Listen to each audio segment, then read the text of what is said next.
Hey, welcome again. We've got another episode of Cardboard Conversations, as always, here on Cardboard Odysseys. We got the whole crew here tonight. How we doing, fellas? I'm better now. Yeah, there you go. You're not feeling ravaged, as My it were? background was not completely enlarged. I gotta say, I loved all of the Fallout showcase stuff that they did. That is a great little crossover piece of artwork right there. Yeah. Well, I mean, you seem to be having such fun with it behind the scenes.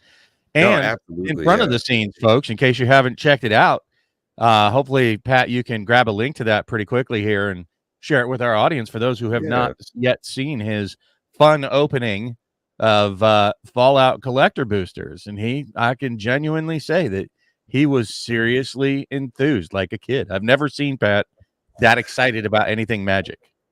Yeah, honestly, I gotta say it was probably one of the most exciting times I've had playing, like opening a box of cards outside of sharing it with friends in like a draft or something.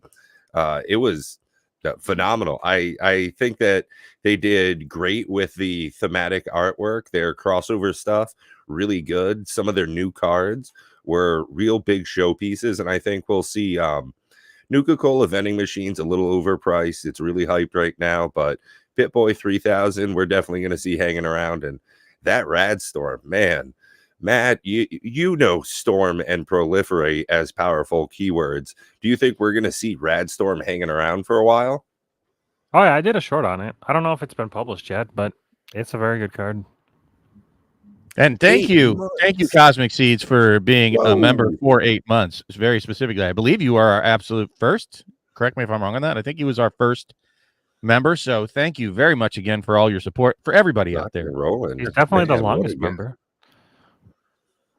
Oh boy, I don't know if I want to talk. You'll take the compliment. Just leave it at that. He's got the longest member. Yeah, that's what you get for being 8 months. You get your penis size will grow 1 inch. Yeah, I promise. like you were saying, Bob, I think the Fallout release has definitely reinvigorated some of my enthusiasm for Universes Beyond, and in some sense, Magic in general. One of the issues we've talked about plenty of times is card quality. And I've got 100 foils sitting here on my desk, and they're all flat. I don't think I've seen a Magic card printed in the last 3 years stay this flat that had foiling on it. Very impressed. Haven't had any crimps, roller issues, terribly off-centered stuff. I have a stack of foils right here. They're just... These are from Dominaria Remastered. Yeah. Yes, we met Mr. Cosmic Seeds. Yeah, nice and flat. It was very, very nice. That was one of the highlights of the trip for me, going and doing that putt. I'm gonna pat myself on the back for coming up with that one. Yeah, that was a blast. I enjoyed very much. Even though I started feeling sick. It was hot as shit in there, though. Oh my god, so hot.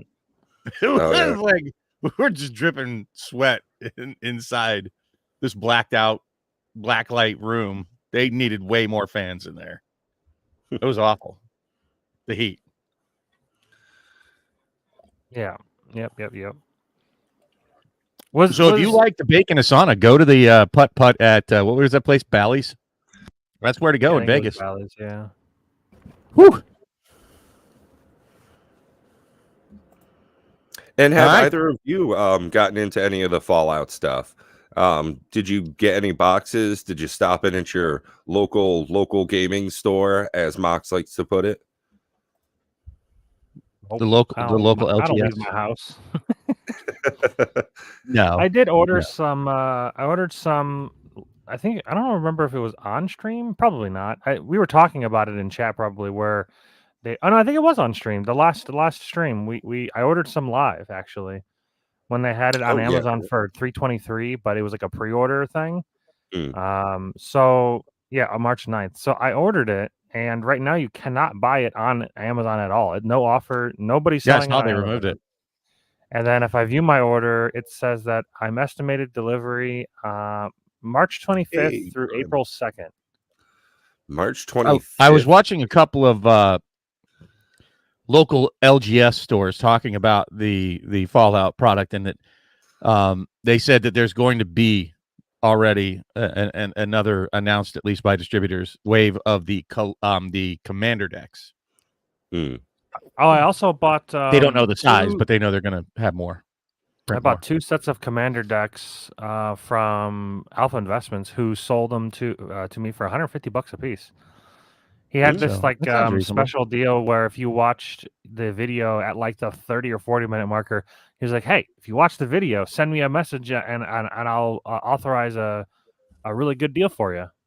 And I typically watch every video to the end. I actually am kind of baffled about people's attention spans. Like I'm constantly looking for content to listen to because I guess maybe I'm just a degenerate. I just listen to everything. Well, you've got the time for it. Yeah. Some of them I flip through. I'll be honest with you, like all those the market watchers, market mover ones. I just kind of fast forward till I can see like the preview of which card's coming next. And yeah, I'm really big on watching stuff at like 25% increased speed, or like Bob said, chunking around through the chapters just to be able to glean the information that I'm trying to get out of it. And a lot of times, I mean, if you're watching stuff like the Command Zone, with Jimmy, Josh, and the whole crew there, you can just skip the first like 6 minutes before the show actually starts. Well, and that's the same problem I have with all the people doing the market movers, is that they tend to, I'm not gonna call them out by name, but like the first minute and a half to 2 minutes is commercials and what's that called? How do you say it? Oh my God, Veldy, what's up, bro? That it's commercials and not pandering, but what are they, panhandling, I guess you'd say. Hey, well, the shilling, you got to do your self promotion, your advertisements, shout out to your sponsors. Luckily, we foot the bill for this whole thing, so it's mostly just, hey, what up? How's everybody doing? Let's start chatting. However, I really don't want to. If Ultimate Guard, if Ultimate Guard would like to sponsor the stream, I would take it. Ultimate Guard. Yeah, right. Katanas. If Katana wants to lay their sword down at our feet, we'll take it. Katana sleeves are the best sleeves. Not a sponsor. They're the best sleeves, hands down. I mean, I love them, but I hear people out there. I hear people out there complaining about them, and I'm like, why? I think they're excellent. I love them. They have like a very buttery feel originally, and they seem to hold up fairly well. I've never had one blow out, not a single one. But I don't heavy shuffle. The Cortex sleeves, you guys remember when we were in Vegas? Was it Vegas? Yeah, it was Vegas. No, it was Gen Con. When we were at Gen Con, I bought those Cortexes at the booth. They were $5.99, and we were talking about like whether or not they felt like katanas. And the Cortex is another brand of sleeves, or another kind of sleeves from Ultimate Guard. I looked on the TCG Player recently. They were $12. I thought the whole point of the Cortexes coming out were to be budget sleeves. Yeah, $12. You know how much the katanas are? Like $13 to $14. At that point, you can just stay Dragon Shield for life, just like Prime 406. I don't really like Dragon Shield because the corners are too pointy. Yep, they're kind of painful to shuffle. I'm not gonna lie, especially on big decks. The corners are very harsh, if you ask me. Anything with art also feels bad. Like I have these. These are my Jajam sleeves that I won. These are Dragon Shields, and like, as far as like if they have art, they have like a hard feel to them, and they're like sharp corners, hard feel. Yeah. They kind of crunch when you shuffle them together. I don't know. They're not terrible, but they're not great. Now I kind of like that they have pointier corners. I find it helps me shuffle them, like actually being able to get them divided into each other. Yeah, have you run actual katanas before? Because the katanas are really easy to shuffle. They have like this. Oh yeah, buttery kind of. The only way I can describe it is like a very buttery sort of feel when you're shuffling them together. They're very smooth. It's because they have some sort of porous kind of texture on them that I guess helps with a lot of that doesn't trap as many of the oils and whatnot. But they feel really smooth. I mean, that's absolutely 100%. I think these are my katanas. Yeah, these are my katanas on my hug deck, and I've shuffled this more than any deck I've ever owned, and they're still in great shape, and they still shuffle really easily. See, Cosmic, they're saying Dragon Shields for life as well. I don't Okay, know cool. if this is gonna pick it up. No, you'd have to take it out and kind of show the texture, but there's definitely a textured surface to it that some others try to put on their cards, like cheaper ones I've seen. Yeah, see that porous kind of texture on it? Yeah, I think that helps. It's less surface area when you're shuffling them. They don't really, stick together like really smooth sleeves. They don't stick. Also, it has the most satisfying. Okay, so when you first sleeve your deck and you push the cards down and then you let go, it makes this crackling like fucking Rice Krispie treats. It's it's like ASMR for sleeves, man. It's crazy. But I mean, I don't care about honestly getting sponsors. It's fine if we do, but it's got to be something that I, like MPC that I believe in, or I do believe in Katana sleeves. I like them, and I'd like to get them cheaper because they're fucking expensive. Our world. Yeah, I wouldn't mind providing them for the channel and also providing them for our viewers. If Ultimate Card's out there, I've messaged you about 3 times now. We're still looking, we're still growing. We'll see you one day. But I'm fine with us not getting sponsors either, because like to Pat's point, we're free to say whatever we want. We don't have to chew up time, with commercials to waste people's time when we're sharing information and time with you guys here on a Saturday night. Thank you all for showing up. You, Pat, Matt, and all of you in the audience. So I do appreciate all of your time. I got kicked off of a show this week. For being a boomer, not a Magic show, but everybody was complaining about how much more expensive it is to live out there and blah, blah, blah. So I actually dug into the real numbers, like what minimum wage is, what the average wage is, what houses cost, what rent costs, all these different metrics. And I did find that buying a house currently is more difficult, but it was actually the most optimal between 2015 to 2020. So actually only in the last 4 years has it gotten absurd, because they keep pointing back to a long time ago when interest rates were stupidly high. And I can promise you this, if you know anything about buying a house, the interest rate makes a big difference in your payment. And in the 80s, it was 17%. Right? That's like 3 times your mortgage cost. So it doesn't matter if the houses were 5 times less and the salaries were 4 times less. So meaning that it's like 20% more expensive to buy a house based on average salaries, but the interest rates were more than double. So it was much harder at that period. But there have been, slides back and forth. It's slightly more expensive now, but only if you are basing it off the minimum wage. And nobody should be using a minimum wage. And I don't think anybody gets minimum wage. Do you know what the minimum wage is in Seattle? I learned this week. $19.98 an hour is their minimum wage. I was like, you're out of your damn mind. That's pretty good. So, well, and everybody's complaining. So anyways, I got on there and everybody's like, you boomer. You're out of touch with reality. You're gaslighting. I'm like, look at the numbers rather than just listening to an echo chamber online. Well, I think where that carries over is in Magic. A lot of people, just listen to echo chambers without actually... I find surprising things when Matt challenges me, and we kind of have a back and forth with card values, right? Where we're looking at different metrics, and his card values have gone up for his collection and mine have gone down. So, you have to. Well, I made less than minimum wage for 10 years in the military. I can tell you that. I was in during the Clinton era. That was awful. I went from making $30,000 a year to $9,000 a year going into the Air Force. So it was pretty bad. But at any rate, my point to the audience was you all are complaining and just throwing these things out there without actually, it's like they don't want to look at numbers, but we do even here in Magic. So, we're constantly looking at numbers, right? We're trying to get the real information, because so many people will just listen to people and assume that that's the truth. And we always encourage you folks out there that you're listening to us. If we say something that seems out of kilter, by all means, challenge us. But, bring it. Show us where we're off center, It's important to not just listen to the crowd. it is important to do your own research and your own homework for everything, including Magic. Don't just listen to Bob's grumpiness against WotC since the fireside chat. You need to look at it for yourself. Kind of feel bad. I went on Tortoise's show this week, and he was saying engage with older Magic because it is more cost effective.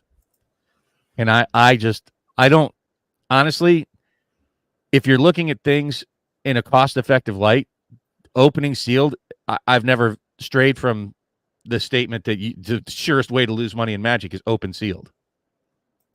Oh yeah, for sure. And I think that knowing that, as I went headlong into my Fallout collector box opening, was that the enjoyment of seeing this artwork, reading the flavor text, getting that thematic crossover and having the fun being in that middle ground of two of my favorite intellectual properties, and not being so concerned about like what's the big hit. I wanted to see some of the characters that I had played with for hundreds of hours. I wanted to see those on cards. So even though Codsworth wasn't, a $50 card, I wanted to see that dumb little robot show up on a piece of cardboard in front of me. And people have to be really aware of that as they're going through an opening product if they decide to. Yeah, I mean, and we kind of beat that ad nauseum, but I'm not going to say that things are getting better in that arena. Look, WotC is in trouble vis-a-vis Hasbro, right? So they're not going to let off the gas. They're going to keep producing as much product as possible. They're going to charge as much as possible until it breaks. They're driving at 1,000 miles an hour until the engine just blows out. That's the reality of where we're currently at. And if you have the excess money to enjoy it, like that's to sum it up, Pat, is, damn the consequences. I wanted to enjoy the product and I wanted to crack it myself. Mm-hmm. And that is fine. So long as you have the finances to do that. It is a very expensive hobby, right? Riding around on a motorcycle, that's not a practical thing to do if you're just doing it for fun. Getting a camper, a boat has got to be the worst. And I don't scream at people about getting boats or going camping or flying out to Vegas for conventions or to Indianapolis or wherever. The problem with Magic, though, is it seems to be that people are irresponsible for some reason. And maybe it's wider spread than that. But like I posted in our personal chat, I won't throw the person under the bus by name, but they were basically saying on one of these channels that cracks packs, oh, I'd love to open more, but I'll have to wait till next paycheck. And today is payday. Or yesterday was payday. I'm like, this is disgusting. It is odd. If it were gambling, straight up going to slot machines or hitting the roulette wheel or whatever, we now that DraftKings has sports betting that's legal in my state, a lot of my friends are really getting into that. I walk into our break room and I hear them chatting about spreads and like the betting against the line and all this. And I had to take one of my friends to the side, no joke, earlier this week. And I was like, in all confidence, I hear you talking about this a whole lot.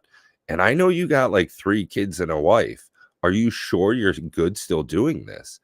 And I don't think people have that same conversation as openly or are as easily worried about people's financial health when they interact with this hobby.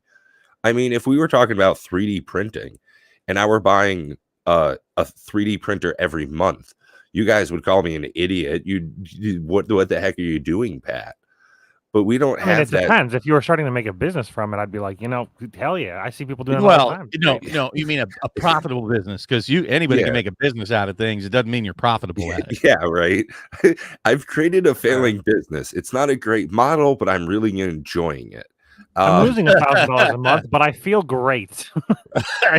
But here's the thing, right? When it comes to things like CCGs, because it's such a niche market out there are all kinds of hotlines for people that, gamble. Even at the casinos, there's big signs on the walls that say, if you have a gambling problem, please call this helpline. CCGs don't come with a gambling addiction warning on the label. No, if anything, they come with an advertisement in the pack that says Buy "Buy more. more, please." Yeah, It's so I guess I kind of feel like we need to at least keep that forefront, because that's what I see. Again, it's very much changed. And Dual Brain, I know you've been around in Magic long enough to believe this as well. There's always been a somewhat financial component to Magic, but it has become frantic, should we say, since the COVID era, right? It has become the forefront aspect of Magic is all about the finances. And it's that's a interesting. decided change in When I was a kid, when I was in high school, I never thought about the price of a card. The value of a card was like that Prodigal Sorcerer taps to do 1 damage. That's what I saw value as, and it wasn't, the foil in 7th edition. I didn't think about the rarity in that sense. As I've gotten older, that definitely has become more of a priority. And I think that's why I was so enthused when I did the Fallout opening, is how it nostalgic I felt just enjoying the product itself, seeing the cards and stuff. Yeah, that's definitely a really good point, is how much of the focus has shifted. And it's I think it's not just the audience that's done this. WotC has fed into this by changing the product to these super rare gamble versions of things, the glitter foils and the serialized cards, that they're actually kind of tossing fuel on the fire to this hyper chance for one person to pull a $2 million card, right? And I think that all of this is going hand in hand. I don't think that they are.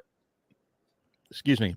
I don't think there's a, like Mark Rosewater put it. I was reading an article. I wish I had it up here, because, like I said before the show, we're so good at this professional YouTube thing. But I glanced through the article, and Mark Rosewater was basically saying this is not a great conspiracy, folks. And I can tell you from meeting him, I don't think he's that kind of person either. And Matt, maybe you got a different take on it. I felt bad for him. It's like, as a guy who just loves Magic and wants to talk about it, even when he should probably keep his mouth shut. But he was saying it's not a conspiracy. We're trying to give the public what they're asking for. I don't think he's a bad guy. Huh? I don't think he's a bad guy. He's certainly, there's certainly some slimier people, and calling you out, Aaron. I'm sorry. What's his name? Forsyth. Yeah. He wasn't like a complete douche, but I didn't care to actually have a conversation with him at all. He seemed okay. He asked me what I thought turned about. Around when we were drafting the mystery draft, right? I was a little jealous that you got to sit with Elaine and draft with her, because I was sitting there with like some art schmuck. I don't know what his name. I don't want to say schmuck. He was a very pleasant guy, but I didn't know who the hell he was. Because we got randomly paired up at the tables, right? There's like, how many tables? About 5 tables there, something like that. About 10 people a table. Yeah. And there was 8. Like one random celebrity at each table. And at Matt's table was Elaine Chase. And I actually very much liked her.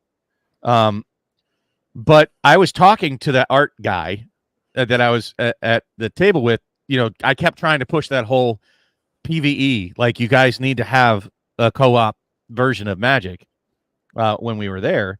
And I'm talking to this art guy, and Aaron had his back turned to us when I was talking to him, like, hey, I think you guys really would benefit from this, blah, blah, blah, going into the whole spiel. And Aaron turned around and said, he can't make that happen, but I can. And then he just turned right back around, like, fuck you, douche. Like, if you can, then make it happen. They know his name. But he just basically was trying to like wax his peen, saying, I'm the big man in the room. And I'm like, you weren't even part of my conversation, so butt the fuck out. Sorry, we're so demonetized on this one. Yeah, I don't think Pat ever selects the thing for our live streams for monetization.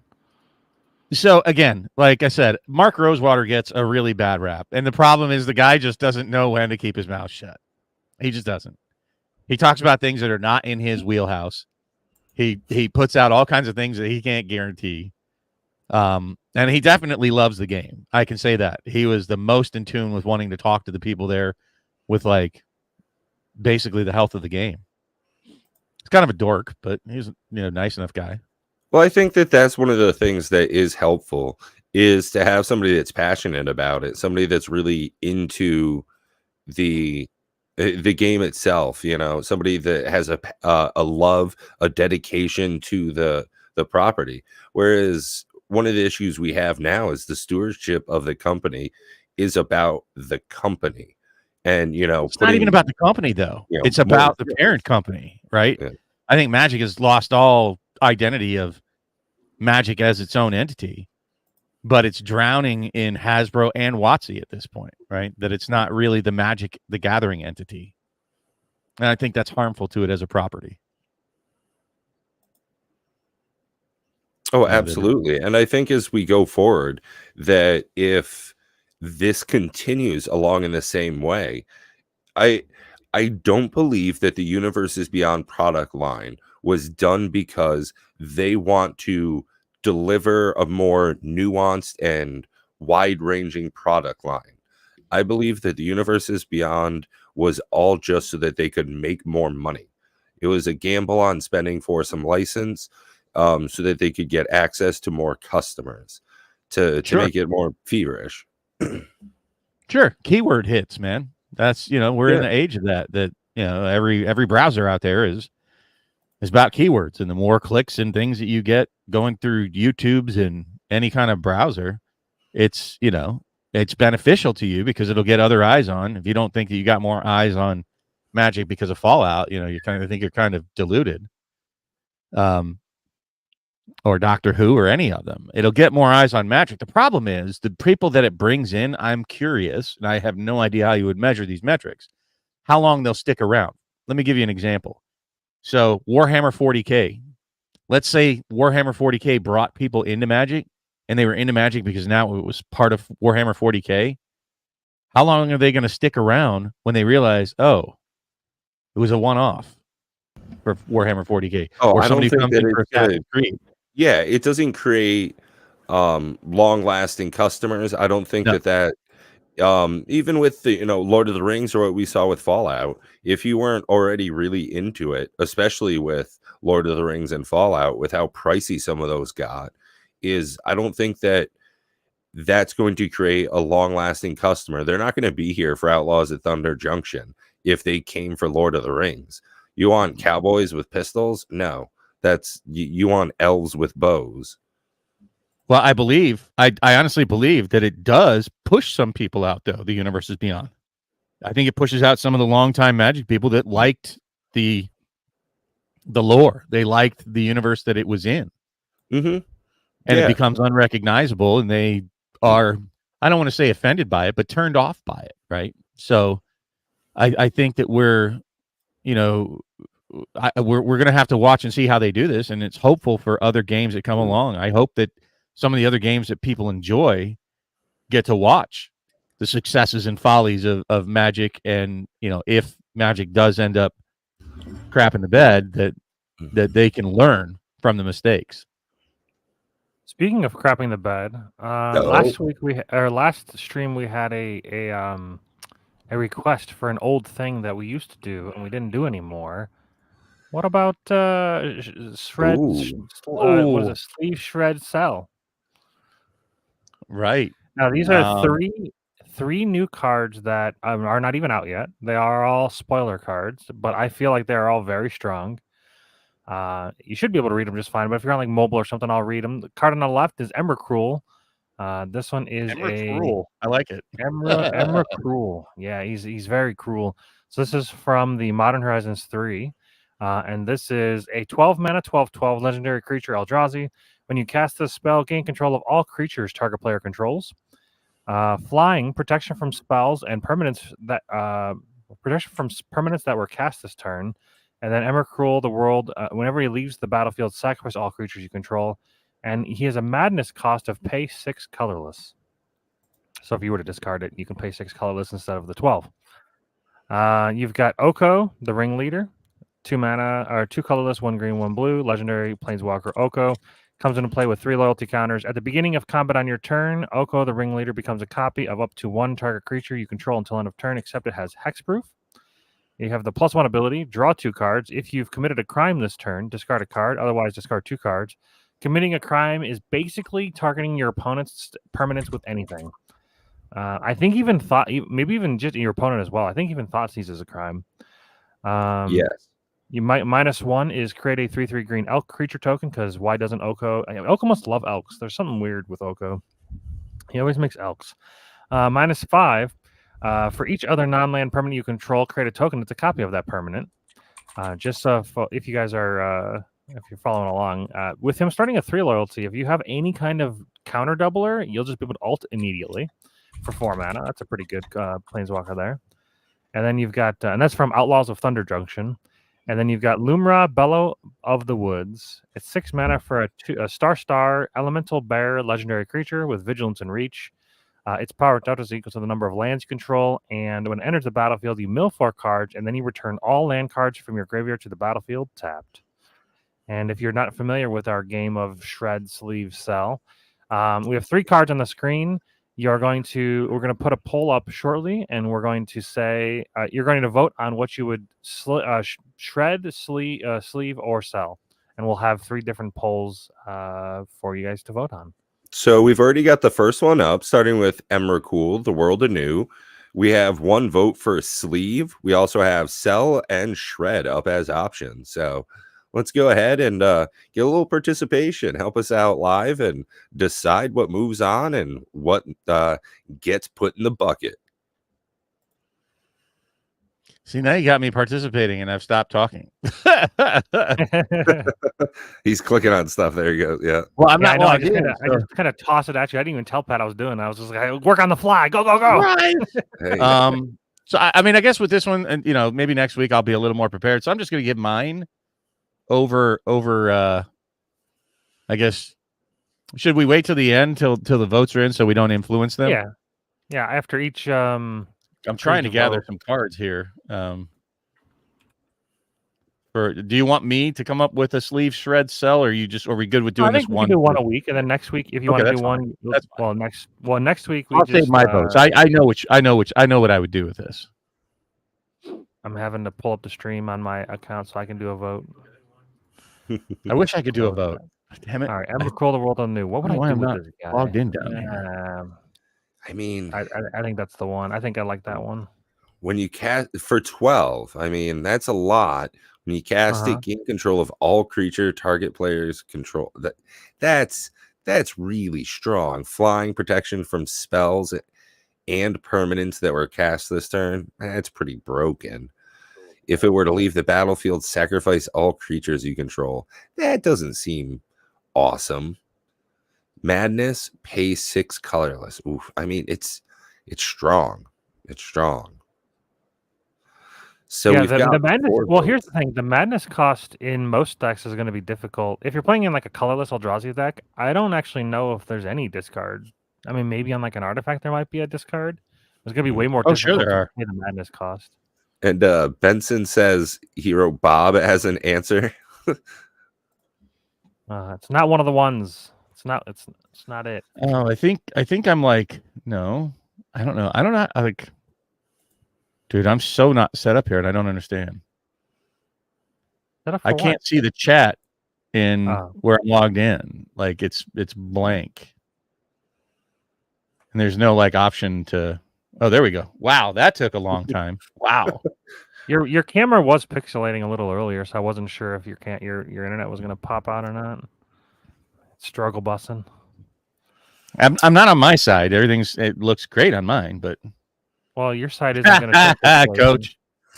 No, I don't shred cards anymore. I do have it somewhere. Dude, I'll tell you what. I played Commander over on Thursday with my buddies, and I gotta tell you, the decks that I built, the deck text that I came out with, the Master Transcendent. You'll have the next week is going to be the what is he called? Indominus Rex Alpha. Both of those decks are bangers. Holy, they are good. Very strong decks. Benson, I use a pile of spaghetti as an Emrakul proxy. Looks the same. Geez. So we've got 6 votes in for Emrakul, The World Anew.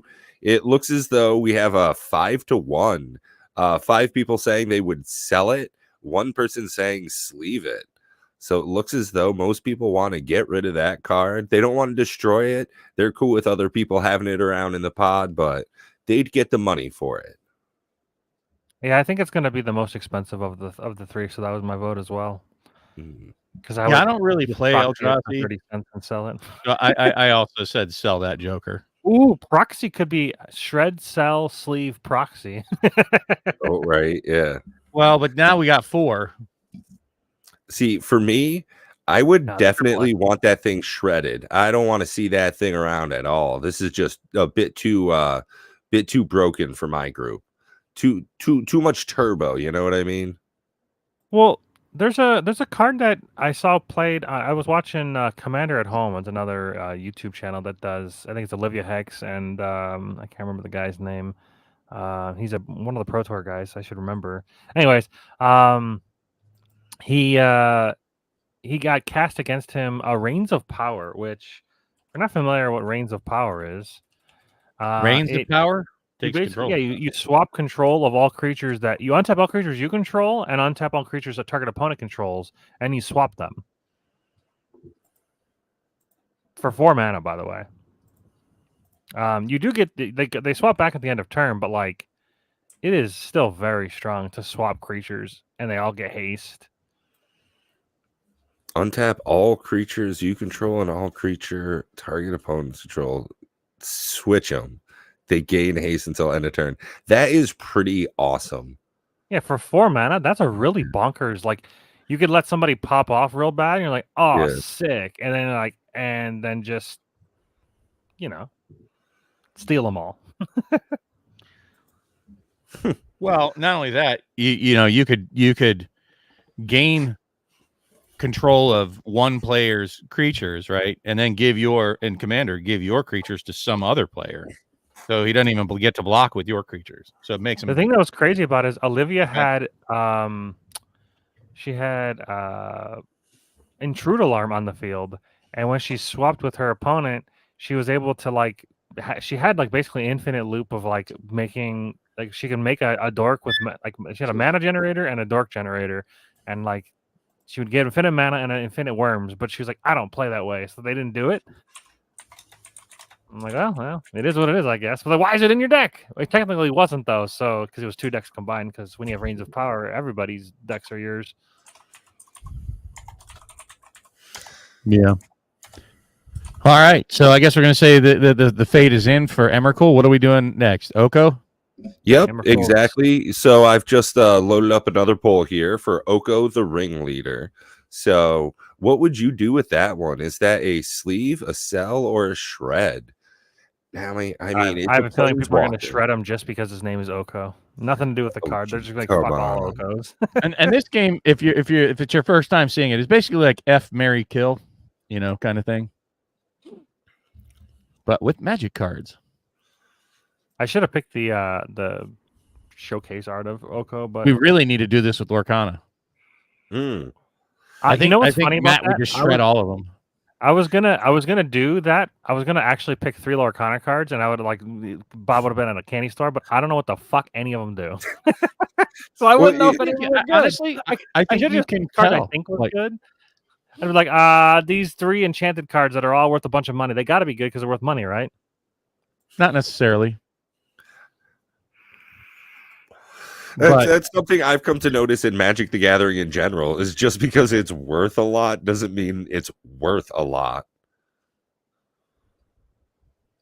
I'll be honest with you. I think Jewel Lotus is kind of very meh, very mid. It's great for the decks you can use it in. Insane.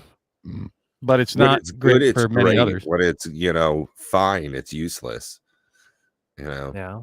You could definitely have times where it's not worth its value for long stretches, but in certain decks, it just can give you gas that crazy. Certain decks can get their commander out on turn 1. Actually, a lot of them. Yeah, but when you don't get it until turn 7, it's far less impressive. Yeah, for sure. Everything. That's like Soul Ring. That's Mana Crypt. At a certain point, I mean, imagine getting that on turn 7 while I'm playing Edric. It's like, oh, cool, Jeweled Lotus. This is completely useless. So that's why I love the Triomes, right? I'll stick to my guns on that one. I love the Triomes because of the cycling. And I think that, honestly, I don't think that WotC should reprint dual lands. Fine. Stay away from the reserve list. Don't care. Make a new dual land that has cycling. I was going to say, yeah, why reprint those? Just make a better version of it. Just skip past the, yeah. I still tell me that wouldn't sell if they had a Triome. Tell me, like if they made a new so card. Far we've got 4 votes in, and it looks as though Sleeve is leading the pack for Oko the ringleader. People seem to be fine with this one, Matt. Interesting.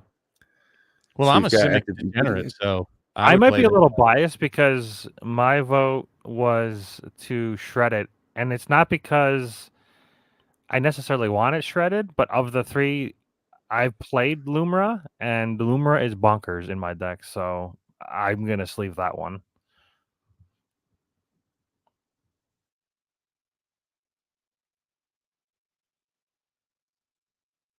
It's just let's just put it this way: with Oko, you could put out Emrakul early.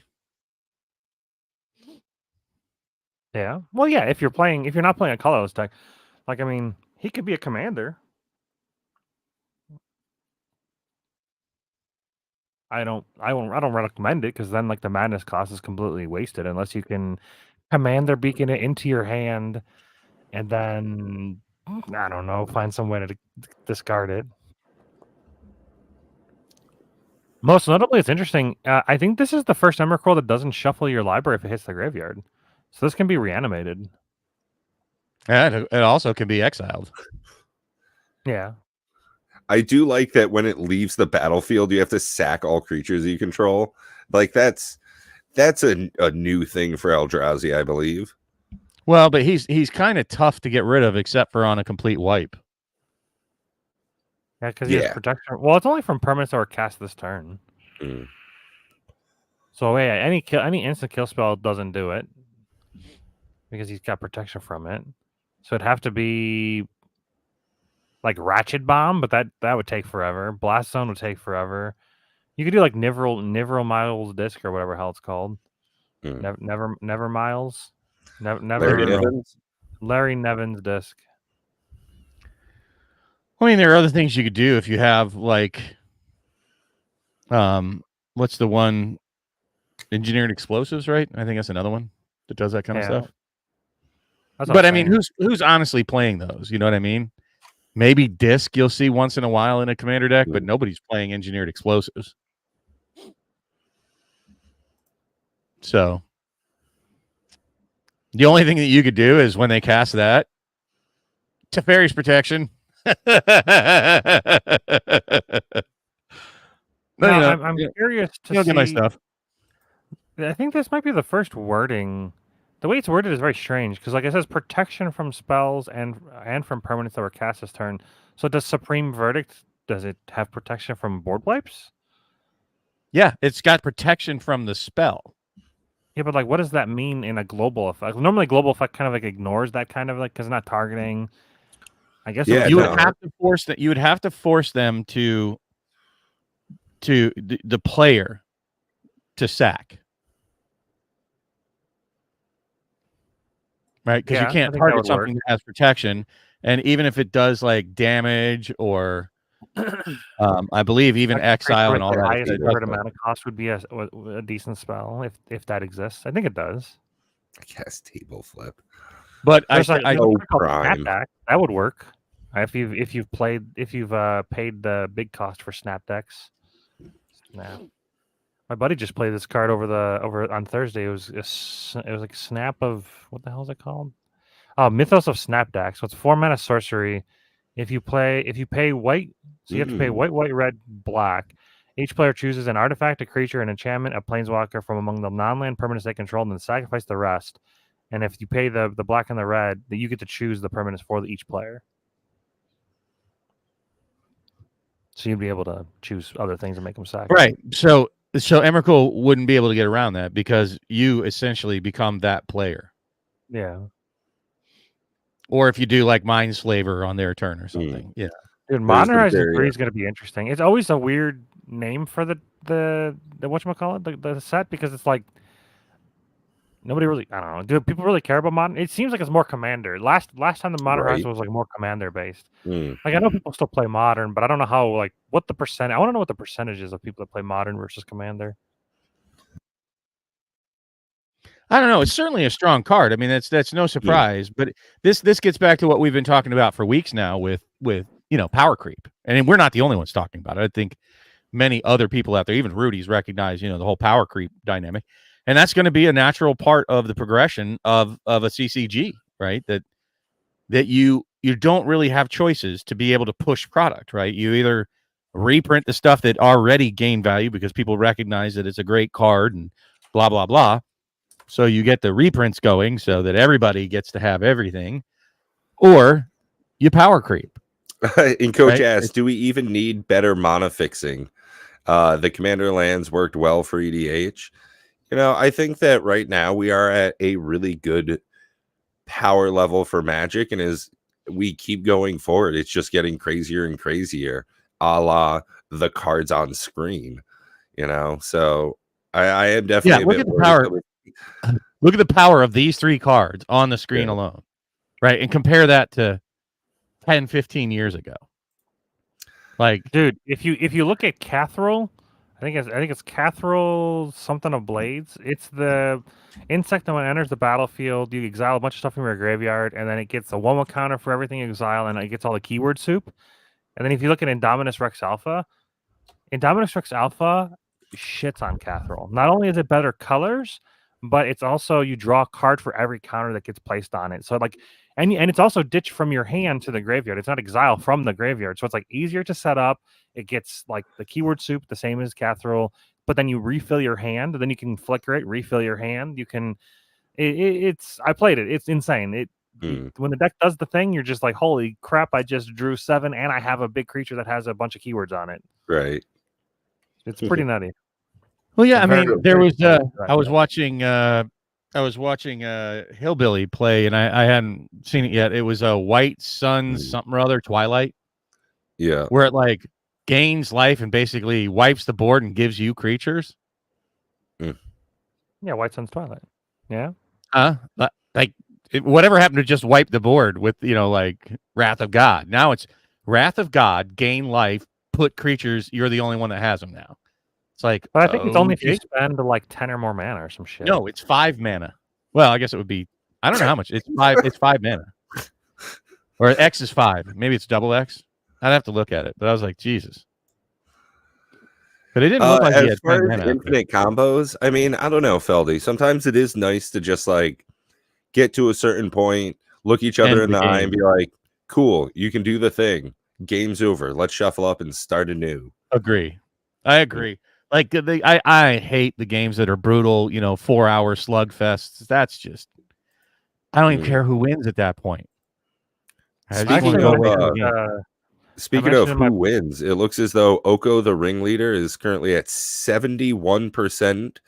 So they've got a lot going for Sleeve. People want to keep Oko around, it seems, Matt. Oh, he's pretty good. Well, that's we got 10 minutes on that one, so let's go ahead and see what people's opinion is on the next. Let me go ahead. It should be based off of the numbers, like majority shred on Loomer. Like, because everybody wanted to sell Emrakul and everybody wanted to sleeve Oko, so kind of leaves one choice left for poor old Bear. I do not see. Speaking of combos, MTG session, we were talking about that in my group chat right now, actually. So I posed the question to my group. I'm like, what are y'all thoughts on 2-card infinites? I'm on the fence on whether to keep them in my decks. They are kind of lame, but at the same time, I feel bad for not building the best deck I can because I'm kind of a try hard. So like, when I build a deck, I'm like always looking to see I build the best deck that I can build. So then when I see 2-card combos, for instance, in my Zuladuck Void Gorger deck, it's a colorless commander. So I'm already very, very limited on the cards that I can play. I have very little interaction. 1 counter spell. I think I have 2 total counter spells in the deck, and they're very limited on what they can do. One requires something of yours to be targeted, and the other one requires it to be an instant or sorcery. And so it's like very limited. And I'm like, well, if I remove the one infinite in the deck and all it does is make infinite mana, I still need an outlet for the infinite mana. If I remove the one, it's Basalt Monolith and Rings of Brighthearth. Or I guess it'd be a Basalt Monolith and there's that 5 mana artifact that makes your colorless tap for 1 more mana. Whatever that's called. Forsaken Monument. So if I remove that combo, that's the only infinite in the deck. If I remove that combo, I think the deck, like, I don't think it falls apart, but I think it becomes like way less fun to play because I'm playing cards that are like 10 mana, 12 mana, 15 mana. And if I don't have that like payoff of like the infinite mana, I'm doing like one thing a turn and I'll probably not be able to do much. Yes, it has Cascade from the commander, but I can't protect it. I can't tutor for it. So I like Coach's comment there, though. I would like to kind of address that. So I agree with you, and this is where I've been saying, and I don't know, maybe I'm just a lunatic, but I think the Clue product was a great one to point at, to say, hey, look, actual innovation, something different, a different way, not just a different format, but a different way to engage with Magic. It didn't rely on reprints, though they did put reprints in there. That was unnecessary. I'll be honest with you. I thought it was a bad move to put the what they call them, box topper for the they're not fetch lands. What are those? Not pain lands. Come on, like watery shock lands, right? They reprinted shock lands for it. And I don't think it needed to. I think it needs to stand out as its own product, independent of, hey guys, we're not power creeping and we're not reprinting expensive cards, but it's a new way to play. And interesting, check it out, support this, so that we don't have to just keep reprinting stuff or violating the reserve list or et cetera, bad choice here. I think it was an excellent choice, even if the product sucked. Right? I think it's just, hey, they need to be thinking in those terms, because at some point, the natural progression, just if you extrapolate it long enough, every format's going to get to like a Yu-Gi-Oh! Turn 0, turn 1 win. Like, okay, that's exciting. Yeah. Already Commander's getting to that point. Just ask Matt. I guarantee you every deck that he brings. And harkening back to Core's question from earlier, is some of our Modern Horizon 3 speculative thoughts, right? As far as singles go, I think there's going to be a lot of power creep. The boxes are going to be so expensive that the only way that people can get access to it is going to be buying singles for sure. And I think that is going to just be reflective of this, the point you're making as well. And I mean, to speak to Matt as well, I think that, 2-3 card combos are becoming more and more prevalent. We're seeing a lot more of that nowadays. And I think I'm kind of fine with that. It moves the game along. When you see part of that hit the table, you see the other half, and it's like, uh-oh, there's an issue. Well, there's 3 opponents to that one person's crazy combo at best.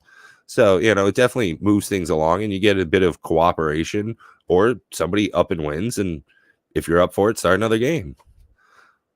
Well, here's what I see, and I think this is a bad formula. I think it's just going to taste bad for everybody. So they'll keep power creeping, including like when you have eternal formats, right? You have one choice to keep them in check. What do you do to keep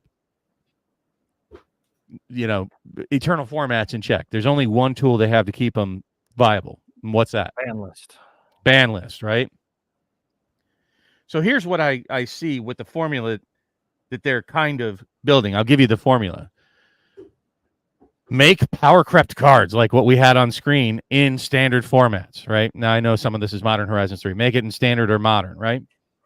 Until you sell through the product, and then make a secret lair, and then reprint, and then ban. Rinse, repeat. And this is going to be the cycle we're just going to have to get used to. Because otherwise, you're just going to blow up eternal formats. And that's, I think that's going to feel bad for everybody, and it'll make you very shaky about holding on to cards, looking at you, Hull Breacher. Like, seriously, when they hit ban on a card, it's like, oh, shit, that thing just bottomed out. It's funny, though, that, like, ban the One Ring. On the flip side, I just recently made a Luris of the Dream Den. It hasn't been in pretty year, Matt. So I'm fine using a card that's banned as a companion. It's not worth much. It definitely took a huge hammer, but still a fun card. In my pod, we're fine with Hole Breacher just because nobody's doing crazy wheel effects. They're not building a deck around a mechanic like that. They're not trying to be super grody tryhards. And I think that that's still a huge part that like session 0 in a D&D campaign, before you sit down and, have a game with other people, you have to know what you're trying to get out of it.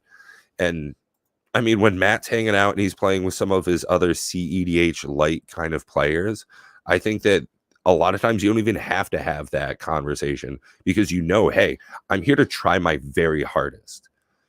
And I think while I agree with you, what I'm saying is from the collectability aspect, right? So your turn zero conversations with everybody has absolutely no effect on the secondary market. Oh my goodness, what I'm talking about is from an ecosystem, right? From a look from the outside, the One Rings. To answer your question, Matt, like we have lots of things here. Good God, I don't even think we can get to it all. So for Matt, the answer to your question, why the One Ring hasn't been banned yet, it's still in print. I believe they plan on keeping Lord of the Rings in print for 2 years.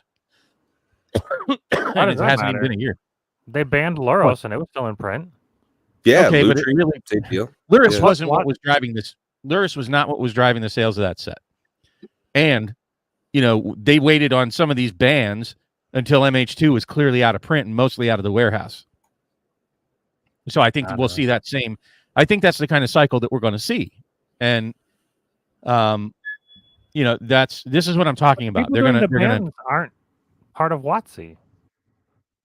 Like what? They're completely the people that do the ban list are not WotC for Commander. Okay, but I'm talking about for other formats. Right. The rules committee, so like they have no reason to hold off on bans unless I hate to tell you, but Commander, like a partnership with WotC, the WotC's like, please don't ban the ring because it's gonna cause Commander doesn't affect it doesn't really affect the secondary market nearly as much as like a banning in Modern or Pioneer.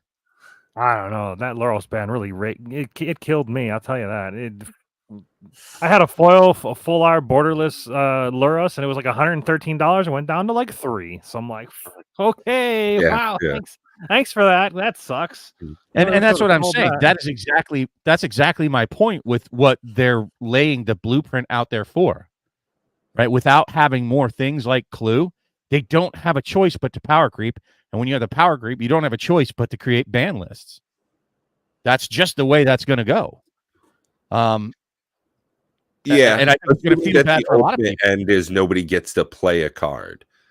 And, if that's what you mean, if you're looking at the Yu-Gi-Oh! Turn 0 trap wins, then yes. But that's going to take years and years to be able to get to that point. And I don't think we're seeing it quite like that, really.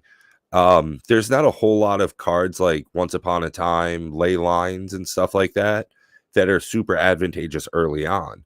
A lot of the power we're seeing nowadays is towards the mid or back end of games to close them out a little bit more. Cascade, what's the new one? Discover. That only works once you're able to cast the card. So you have to have some investment into the board state. And I'm kind of cool with that. Like Matt was asking about 2-card combos, 3-card combos is super cool with me because you have to have 2-3 permanents. You have to have a setup board state. There has to be investment into the properties you have, the permanents that are out, and to close out a game. I think I'm very similar to you, Bob, in this, is I want the game to happen. I want to see a deck do its thing. And to me, if your deck is you don't get to play, I don't want to play with you. I don't want to see that deck do its thing.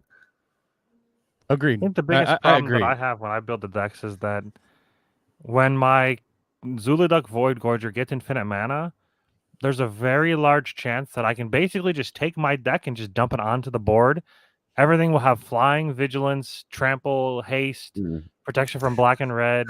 It'll have all the pluses from everything. Because like it gets to a certain point where like there is a chance that I can fizzle out and like I run out of cards, but like I was able to on somebody else's turn take most of my deck, put it on the field, take an extra turn, take somebody else's turn on somebody else's turn. Like I did all of this at instant speed because Immersion Zone's an amazing land. So found I think newfound that respect. a buddy of mine, Corey, in our pod here, he started playing this Bilbo Birthday Celebrant deck, and I was absolutely fine with how ridiculously powerful it was when he had 130 life and he put every single creature from his deck onto the battlefield, because he more than tripled his life. It took 45 minutes, but then it was just like, turn this thing sideways and boom, here's 30 creatures coming out. I am so excited to see that happen. I'm glad that the dummy pulled it off. But to your point, Bob, it took 12 rounds to be able to get to that point. Yeah, but Bilbo's not one of the cards that's like ridiculously expensive. I don't consider that power creep either. It's a sort of a Johnny combo kind of. Yeah, I kind of deck at that point. Huh? I mean, there might be ways to. I don't know if there's any like fast ways to gain life, or if you can see, the problem is you have to gain 110 life or 100. Well, you have to gain 80 life, 81 life, and then you also have to have the commander out, and then you also have to have haste or survive a turn. Then you also have to pay the 5 mana, or whatever it was, to do the ability. 5. I don't know. And I agree. It's too dependent. I don't think that's power creep. That's not what I'm talking about. I'm talking about like the roaming throne and the One Ring, and those are not really. I don't think they're that expensive. I think that those are actually pretty quick to get out. They go in every deck that you can put them in that has that necessity because of their being an artifact. I think artifacts need to be much more judicious. But at any rate, it's I could be wrong. This is Bob Theory 101, and it's just from extrapolating what I see to a natural conclusion, and that's the way that they're heading. I see it in video games. Hiding behind the comments here. How many video games do you see that suffer from the same issue where they power creep the shit out of themselves till they have to break the world, or it's a new Final Fantasy or a new World of Warcraft because they just broke shit. And it happens in video games, it happens in board games, it happens in CCGs, and unfortunately for Magic, because it has eternal formats, and the most popular one, by the way, is Commander, which is an eternal format. I think that coming up with new formats, thinking laterally, going to different ideas and different ways to engage is a healthier path. Now, will the public support it? I don't know. I do. I agree with Coach. I don't understand why they don't do limited bans. And like instead of banning the card just outright, why not just limit it to one copy? Yu-Gi-Oh does it. That's all over the place. They used to do it much more commonly. They call it restricted. I was going to say, there was a game that we were looking at. I want to say it might have been Legion's Realms at War. Mechanically, they've done some very interesting things. There's a lot of things I really dislike about the game, but I do believe they had something about the rarity of a card made it so that there was a certain amount that you could play, and it worked in like a reverse order, whereas like common you can have 4, but like mythic you can have 1, and it was this a balance, weighing in power versus availability and price. I mean, there are other games that have that same concept. They're called uniques in some games. I've seen them where if it has the unique keyword, you can only have 1 in your deck. And, there used to be a handle on that in Magic with the legendary rule. But then they've just gone ahead and a number of times said, nah, don't worry about that. Have more power. Yeah, again, how are we able I mean, if you can figure out ways that they can push product to encourage people to pay ever increasing prices without power creep or reprinting what was once valuable, but that's a diminishing return. To reprint what once was valuable, because only like 1 card a set becomes valuable, really. So there are definitely stronger horses in the game. I can definitely give you that. Yeah. And if we wanted to survive long term, I just think it goes back to the same old question that we all have: what are they doing for the long term health? Now, going back to who was it that asked if we think we're going to see reprints of Modern Horizons 3? That is an excellent question, one that I've been bouncing around inside this sort of spacious noodle. And that is, I think they're going to scale back the print quantities, and not for the reason that people suspect.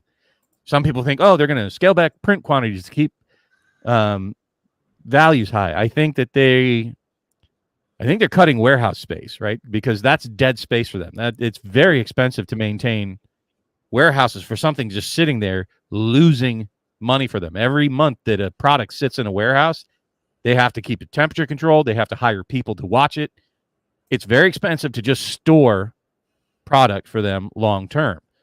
So to print too much of it, to just hope to sell it at some point, every actual minute that it sits in that warehouse, it's costing them money. And that's why during all their stockholder meetings for the last, I want to say 3 years I've seen, there's always some mention of reducing excess inventory, right? So I don't think they want to have too much of it. And Modern Horizons 2 showed just at the point where it was maintaining value through 2, 3, 4 prints. They got to like the 5th and 6th print, and it was not moving, right? So they got stuck with excess product in the warehouse. So I think they're going to print it sufficiently to demand, but I think it'll be a terrible product to sit on. I think they need to get into the habit of printing to just less than demand, to always leave it just that little bit of meat on the bone. Yeah, that leaves enough meat on the bone so that not everybody can have the cards. And I hate to say this, not everybody deserves to have every card in Magic. I don't have them, not even the new ones. Well, I think that making it hard to get a card or to complete a deck, to have a whole collected set, now that should be more difficult. But nowadays it's which set are you collecting, the main set, all the showcase versions, stuff like that. If it's more difficult to get a card, it keeps the price higher, which for a lot of people that are involved in the secondary market of TCGs is exactly what they want / need. And if products are just so incredibly available, vis-a-vis, you should have lower prices on all of the single cards, which is why stuff like Star Wars Unlimited, there's not going to be any real chase cards in that, because as it says right in the name, it's unlimited printing. I think you may want to go look at TCG Player again before you say that. Well, it's similar. They're to doing like the same bullshit that WotC's doing, right? As they're putting in like stupidly rare versions. You know, they're printing the heck out of all their products as much as they could, except for the first chapter. And the only real chase cards that they seem to want are the enchanted cards, which is almost too early. It's too early to tell for even both of those products. And I would heavily caution. Oh boy, that's a lot to unpack there. So first off, they're not printing it into the ground. They did print it to where people could have gotten the first chapter at roughly retail. It got down to about $150 a box. Very limited time, but people could get it. I have not seen another wave hit since, and it is starting to approach like pricey territory. It's over $250 a box. I know it says $248, but that doesn't include shipping. But the case is over $1,000 again. It's and that list that I said I wanted to get the complete play set at $520. What was that? Just a week ago? Yeah. I repriced it again this week. It's over $640 for that list of cards. I was like, shit, that went fast. I don't know which ones went crazy, but they did. Like $100 in a week. That's crazy. Stonks. But I don't know if they're going to reprint the first chapter again. And Lorcana is way too early to even really be talking about card value and chase and all that kind of stuff. People need to chill out. You know, Lorcana could crash and burn at any moment. All we have to hear is Ravensburger lost their print deal with Disney, and well, that's all she wrote, folks. It's the next meta. Well, I mean, that's definitely a good speculation to have here coming up. Is what is their renewal going to look like as far as license? Right. We don't know if they have another one past their 6. We know they have 6. That's it. Yeah, they have 6 sets. That's all we know for them. So I'd be very careful. Like, I'm hoping to hear something around set 6, but what happens if we get past the 6 sets and then all of a sudden it's 6 months between a release? Then it's a year between the release. but they don't tell us anything. Mm. That worries me. So I would be very cautious about that, and I would be even more cautious. I don't know if you heard, Star Wars Unlimited is making a lot of waves. Like, it's been selling like crazy, and I very much caution Star Wars Unlimited, not because of the game, not because of the collectability, not because of the art, but because of the company that runs it. If you know anything about Fantasy Flight Games, they toss in the towel super quick on many of their products. So they're the ones that made Star Wars Destiny. They made the Arkham Horror. They made the Lord of the Rings set that I like, the living card games. They make a lot of products. They made X-Wing, and they basically ended that and made X-Wing 2, and they have Legions, the Battlefront kind of thing. That's almost like a Warhammer 40K style, but in Star Wars. Yeah. But they're a company that will abandon their product line at the drop of a dime, right? So that worries me tremendously, that it's owned by Fantasy Flight Games. Yeah, and I gotta say, I didn't really enjoy the gameplay of it myself. I was not a huge fan, similar to how Lorcana does it. I don't like persistent damage on creatures just because it's so much more difficult to track. I specifically don't play counters decks in Magic the Gathering because I hate doing that math and all that little stuff on my desk. Just not cool, bro. So that was one of the largest detractors for me with Star Wars Unlimited. And the 2-zone kind of thing was very off-putting. I never got the 2-zone bothered me, but the counters I don't mind so much, because like in the Lord of the Rings game I played with Matt, you have counters on your creatures. Both basically you can do like resource counters and damage counters, but you can move them, right? You can do things with them, so that's kind of cool. Magic does counters on things, even the persistent damage, and a lot of the things is some of the characters, they do more damage, sort of like a rage counter, as they have more damage on them, so they become kind of cooler. So they kind of offset that. Yeah, I mean, cool. These are the hot newness right now, but no, these are the ones we got. I know. Ooh, they're going up the price real good. Yeah, 69. 69. Nice. Hell yeah. Go look at the non-promo ones? man. They got some really expensive. Like when I looked, it was like over $300 for some of the cards. How many people don't know about these yet? As what I'm saying, like these promos, don't have any of them. People don't know about these. Like, this is not well known yet, right? That you have to wait till like down the road. But see that right there, $500 and something up top for the expensive card. Yeah. Well, like I said, it's similar to like the enchanted cards from Lorcana, is that they've got a couple of select like showcase / alternate art things. And I believe it's kind of now that way in Flesh and Blood as well. Is it's not so much about like the cold foils.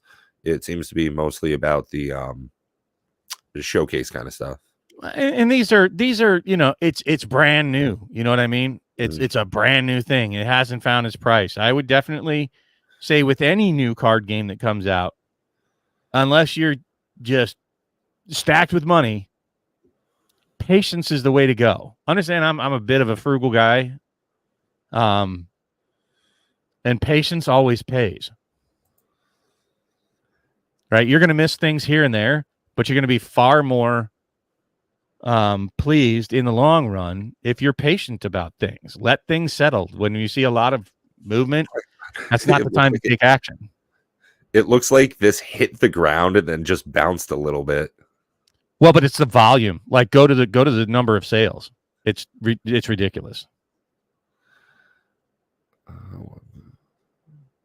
Yeah, these are all today. That's definitely a good bit of movement for sure. Keep going. Yeah. That's what I'm saying. It may be like beating Lorcana with like volume. Oh, yeah. It seems as though people are really into this. Yeah. I will not be interacting with this product line. Me neither. Much full stop. I can't really see myself wanting to do anything with it. I've never really been a huge Star Wars fanboy or anything. Oh, I It's am. mostly just been I did I'm like their definitely a big Clone Star Wars Wars fanboy, but I've learned my lesson with Fantasy Flight Games over the years. You know, I've been into board gaming now for 10, 12 years, and I'm telling you right now, Fantasy Flight Games, all, you know, like for board games that you have something that you don't really care about it surviving, cool, not a big deal. Even the living card game, you know, it's its own kind of homogenous environment. But in trading card games, it's different. You want them to keep making new stuff, right? And they abandoned Destiny. I think it was over the dice coming from China or whatever, and because it was that you had dice in every pack, and there was some issue there, but they just, you know, kind of without much ado, just stopped making it. It was like, oh god, like right in the middle of a print run, as a matter of fact. So, Matt, do you want to go ahead and talk about some of the changes and work you've been doing on this? Which one? Going and installing the app. Oh, so yeah, I was like looking to see what happened with you know, the release of the.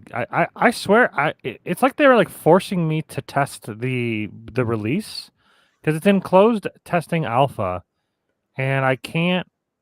If I go to edit release, it won't let me push it to just. I just want to go to production. Like I understand you're supposed to test your work. I get it. But like this isn't an app that like requires testing. Like just install it. But it so right now it looks like you can only install it via closed testing, and I don't know if it has to stay in closed testing for a duration. But the link that I posted, it looks like it should give you the access. It says you can join the test. So when you click it, it should say something like you're now part of the test about alpha testing, and then it should let you install it. But like it's not on the App Store right now, and so the only way to install it now would be the link. So I posted it in our Discord, and I posted it in our I posted it in the chat. Yeah, obviously. please help us out with that. Yeah, I want to. I have some ideas for decks I really want to build, but I want to play more. I also think it would be an interesting idea. This isn't saying that like I don't think we'll ever do it, but I'm curious what the player base thinks. I posted in our Discord a straw poll on whether or not you guys think that Commander Raids needs a ban list. It's just a yes or no straw poll, just out of curiosity. I'm curious what the players think, because at the moment we don't think it needs it. I think it's like pretty easily governable with like the session 0 rule. But like if like overwhelmingly, like I don't know, say we have 100 people in Discord and like 99% of them say we need a ban list, maybe it's something we discuss. But otherwise, you know, I'm pretty happy with what it is now. Yeah, I'm pretty against ban lists. We've played with some people and they think it, but I'm curious what percentage of people think it. I don't think it's needed. I think that you can just choose not to play the card that you think is busted, and it's your choice. Yeah. Yeah, that's pretty much how we've always been playing. Looking at you, Collective Voyage. Collective Voyage is definitely it would be the first discussion. Yeah. It's very, very, very, very strong. Dovescape. Yeah. Are those the ones those are the ones that like there's permanently prevent cards, from but it's also like ever. What are you looking to get out of the game? And that needs to be, you know, a thought going into every game, and it also needs to be a discussion because it's a multiplayer game. So yeah, definitely, you know, if you're playing Stardew Valley and you want to have a cheats menu so you can have more fun and interact with it that way, that's fine. If you want to play Ark Survival on servers and just always get wiped by strangers every day, hey, cool, have fun doing that. But if you're in a guild in World of Warcraft, you need to talk with your other friends. Make sure that when you're doing a raid, everybody's got their, you know, stuff in line. So definitely same thing when you're doing Commander Raids. It's a multiplayer game, so make sure you have the discussion with the other folks that you're engaging with, and you know, ensure that everybody's trying to have the same experience. Well, and I say this to everybody that comes to play Commander Raids. that it is an easily broken format, right? You can gimp the format if you want pretty easily. There are so many things that are just format warping or bending or breaking, however you want to put it, that it's to like what Pat said, what kind of experience do you want to have with it? Because if you want to break it easily, any CEDH deck can probably break the format, right? Any real true CEDH can basically break the format. Well, we've kind of limited it in a decent way with like the Thassa's Oracle not working. That does well. Realistically, we've kind of banned Thassa's Oracle in a weird sense, in a way, because it just doesn't work the way that the card is supposed to work. What do you mean? So in a sense, the I win, you lose. Yeah, yeah. The two card all of those are functionally banned. They're not really banned, but they do nothing. That's what I'm saying. They're kind of is a ban list. It's a but soft there are other like turn 2, turn 3 infinite damage decks out there. Sure. And those would certainly like the chances that the boss monster would be able to get around that is like super low. It's like a 1 in 20 roll, right? So it has like basically one shot at defeating those, especially since players always go first. The boss monster always loses the roll, so to speak. So again, it's not a format meant for those that are trying to be hyper competitive. And I think those are really the only cases where you're really that concerned about playing broken cards. I am going to try to make some kind of competitive version, but I'm not entirely sure how to do it. If anybody in the chat or anybody in the Discord has an idea, shoot it my way. But I would like some way of competing against each other in some fashion, but still having it cooperative. So still keeping the idea. I know a way that you could make it stupid hard. Just have the boss monster straight from turn 1 roll between each player. Well, difficulty's not the problem necessarily. It's more about like I want to have some way of like having interactivity, earn points. No, nothing to do with the raid monster. I want want to earn. I want some way to victory points. Some way to say that I won. Yeah, victory points, basically. Like maybe the amount of damage done to the raid monster gives you a point or something. Well, and that's why we've often said that create your own format. Run with it. It's a skeleton. It's not really a fully fleshed out for everybody out there the way they want to play with Magic, but it is at least a framework for people to take and modify to their own desires. Yeah, I'll tell you what. I don't know the victory points need to be built into the base to the. Oh no, this would be like a competitive. What I'm really trying to do is like, okay, say we ever do get a sponsor like Ultimate Guard, Katana Sleeves, for instance, Ultimate Guard, not a sponsor, but where are you at? Anyways, if we ever did get a sponsor like that, where like people can compete in a way that we're still playing Commander raids, but like we're also competing for points. I want it to be still fun, still cooperative. But some way to record who did what during the game and who was more impactful.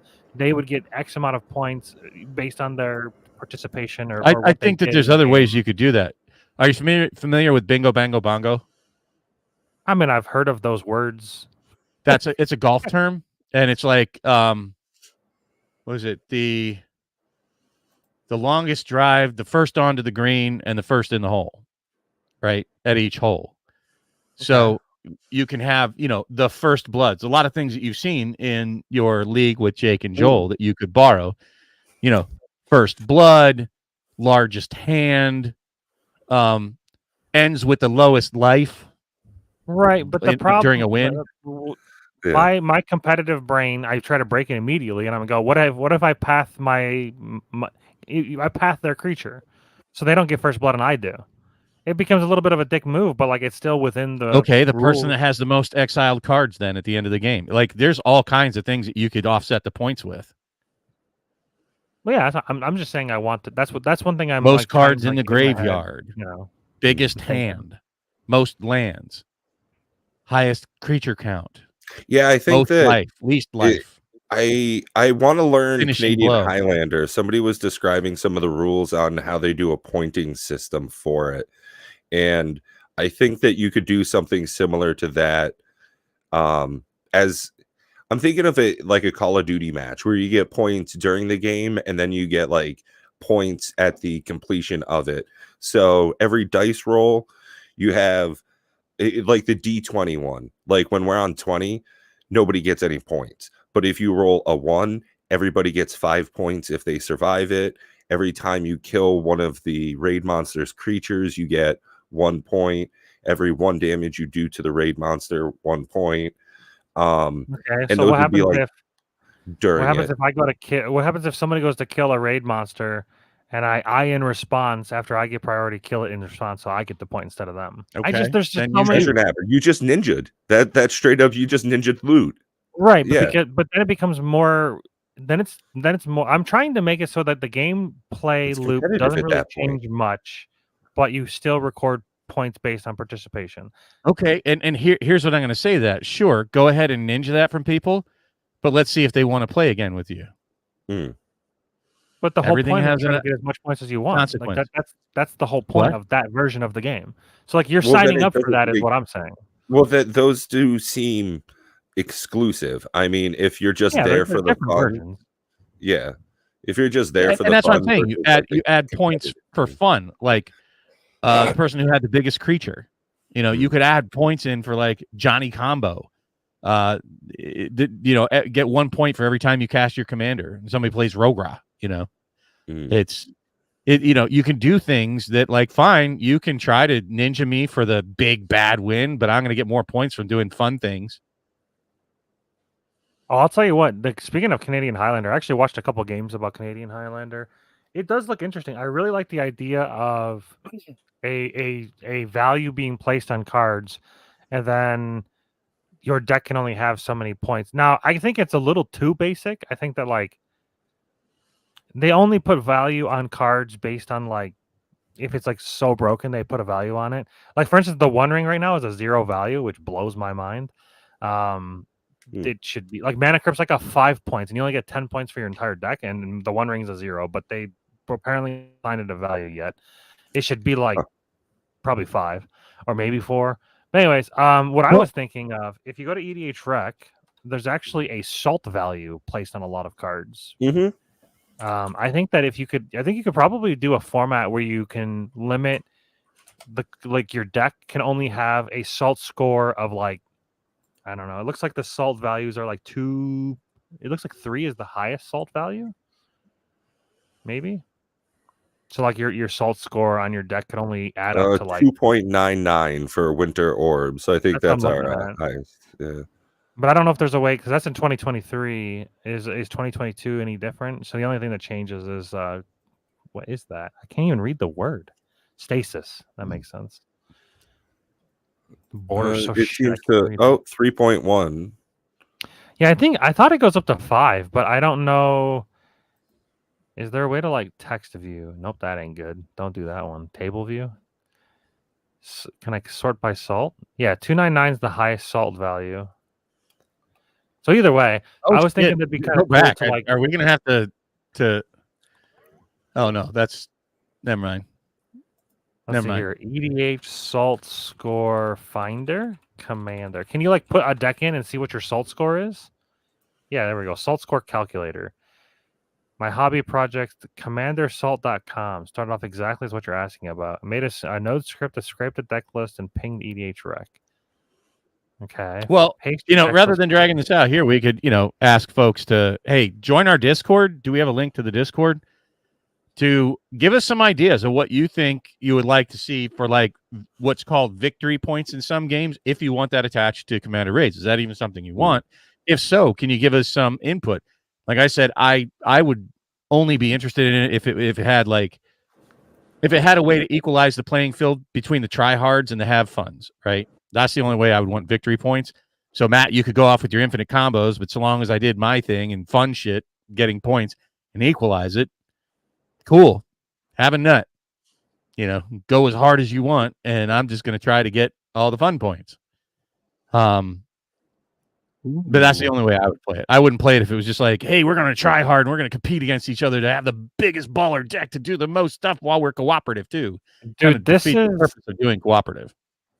Is this actually legit? What is this? Oh, okay, cool. So, let me share, present, share screen. I don't even know what that. Yeah, that screen.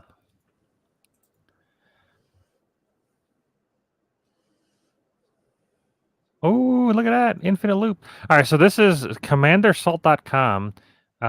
You just paste your Moxfield list here, and then you click get salty.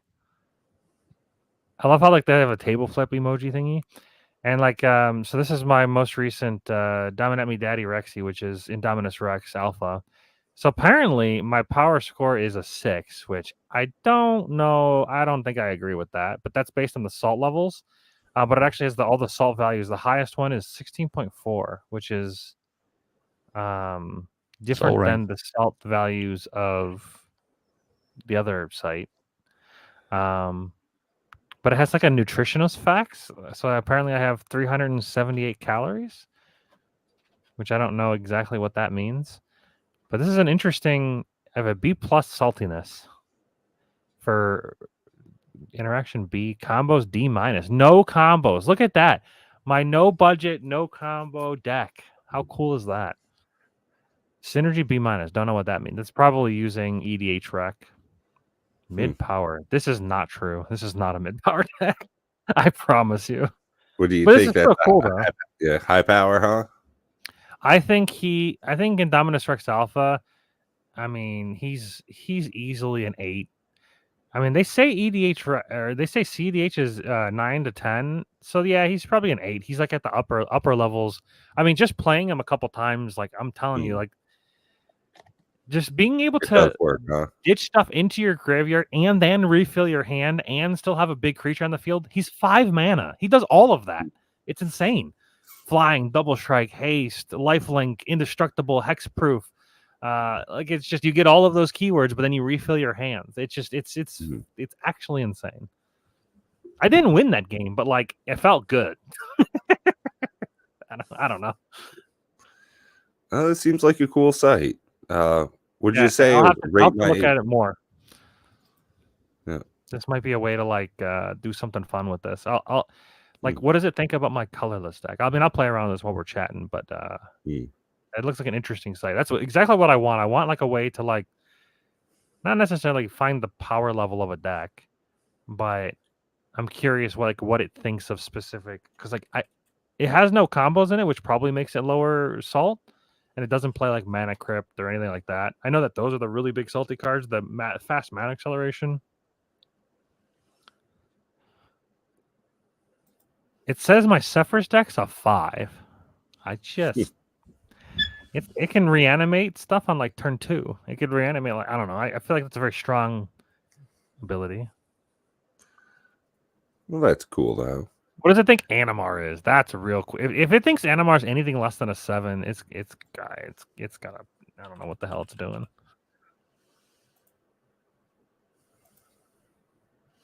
Yeah, so I started playing Stardew Valley again. Yeah, and I got the Smappy modder thing going on for it. So definitely going to be doing that for the next couple hundred hours. Back in the hole, starting up a farm. It thinks my Animar deck, the Cascade one, is a 6.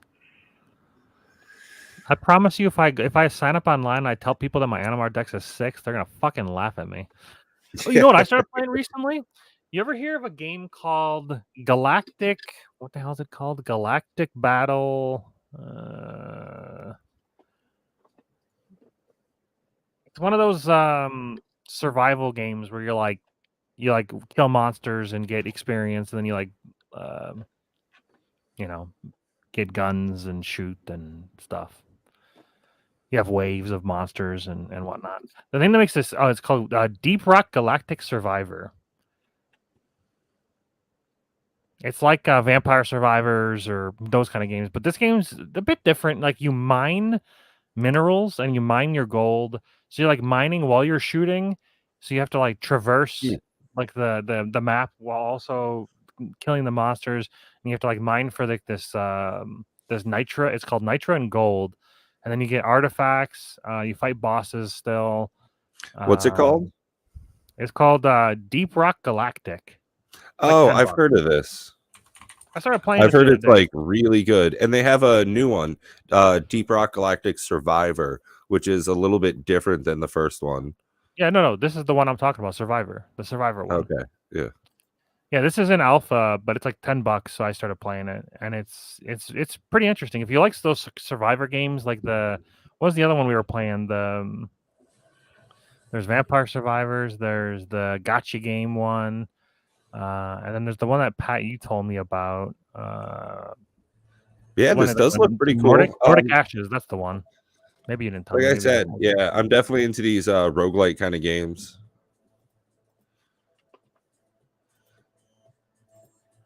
I think you'll get like probably 10 to 20, maybe 30 hours of entertainment from Deep Rock Galactic Survivor, which for $10 is a pretty good deal. Well, that's one of the things is, you've got to really figure what your like price per hour of enjoyment is as you go through games. And I think that's a huge thing about, some of the action RPGs that we've been playing lately, between Diablo 2 Resurrected, D4, Last Epoch, you can spend thousands, tens of thousands of hours, as you well know, playing some of those games. And I mean, as simple as Vampire Survivors is, it's so easy to just keep playing it. Excuse me. Yeah, this seems pretty interesting. Looks like it's got a lot of views on it. 14,000 very positive reviews. So that's definitely very good. Yeah, I like these like $5, $10 games. There's another one that's coming out called Dwarf. This one's a game made by PoE players. There's 2 PoE players. They're in the process of making it. It's in really early alpha. It's called Dwarf Fortress, or no? That's probably a real game. I think that's out already. I've played that before. No, this is I think Mr. Llama played that one on stream. The Dwarven whatever. Yeah, it's Rotato is honestly way too fun. Like it's called Dwarven Realms. Yeah, Dwarven Realms. So Dwarven Realms is like it's like the game that I just said, like the Deep Rock Survivors, except for it's third person. You're not top down. You're actually like controlling your character, and there's like a 300 passive skill tree, and that's like in the game. You like level up and you like put passive points in, so it's like very PoE-esque. You have 2 skills that you get, and your weapon dictates like which skills you have unlocked. And I guess there's melee, ranged with a bow, and then there's a spell casting. It's $5, so I was like, I might buy that as well because these games are fun. They're a lot of entertainment for what it is, I think it's probably on Steam. Interesting. Dwarven. What I say? Realms. The highest mob density in any 3D action RPG. Oh, it's $3.74 right now. Yeah. It's on sale. Epic boss fights. New breed of ARPG. It looks really good for $3.74. Okay, that's what I was. Yes, that's something that you definitely need to factor in with what you're getting out of this. Yeah, like the graphics are like kind of potato-ish, but they plan to update that soon. Like that's like their next thing that they're trying to work on is getting the graphics to be a little bit more. I was gonna say it looks like if you were playing World of Warcraft, but on like your work computer. you had the potato settings all the way down, I guess.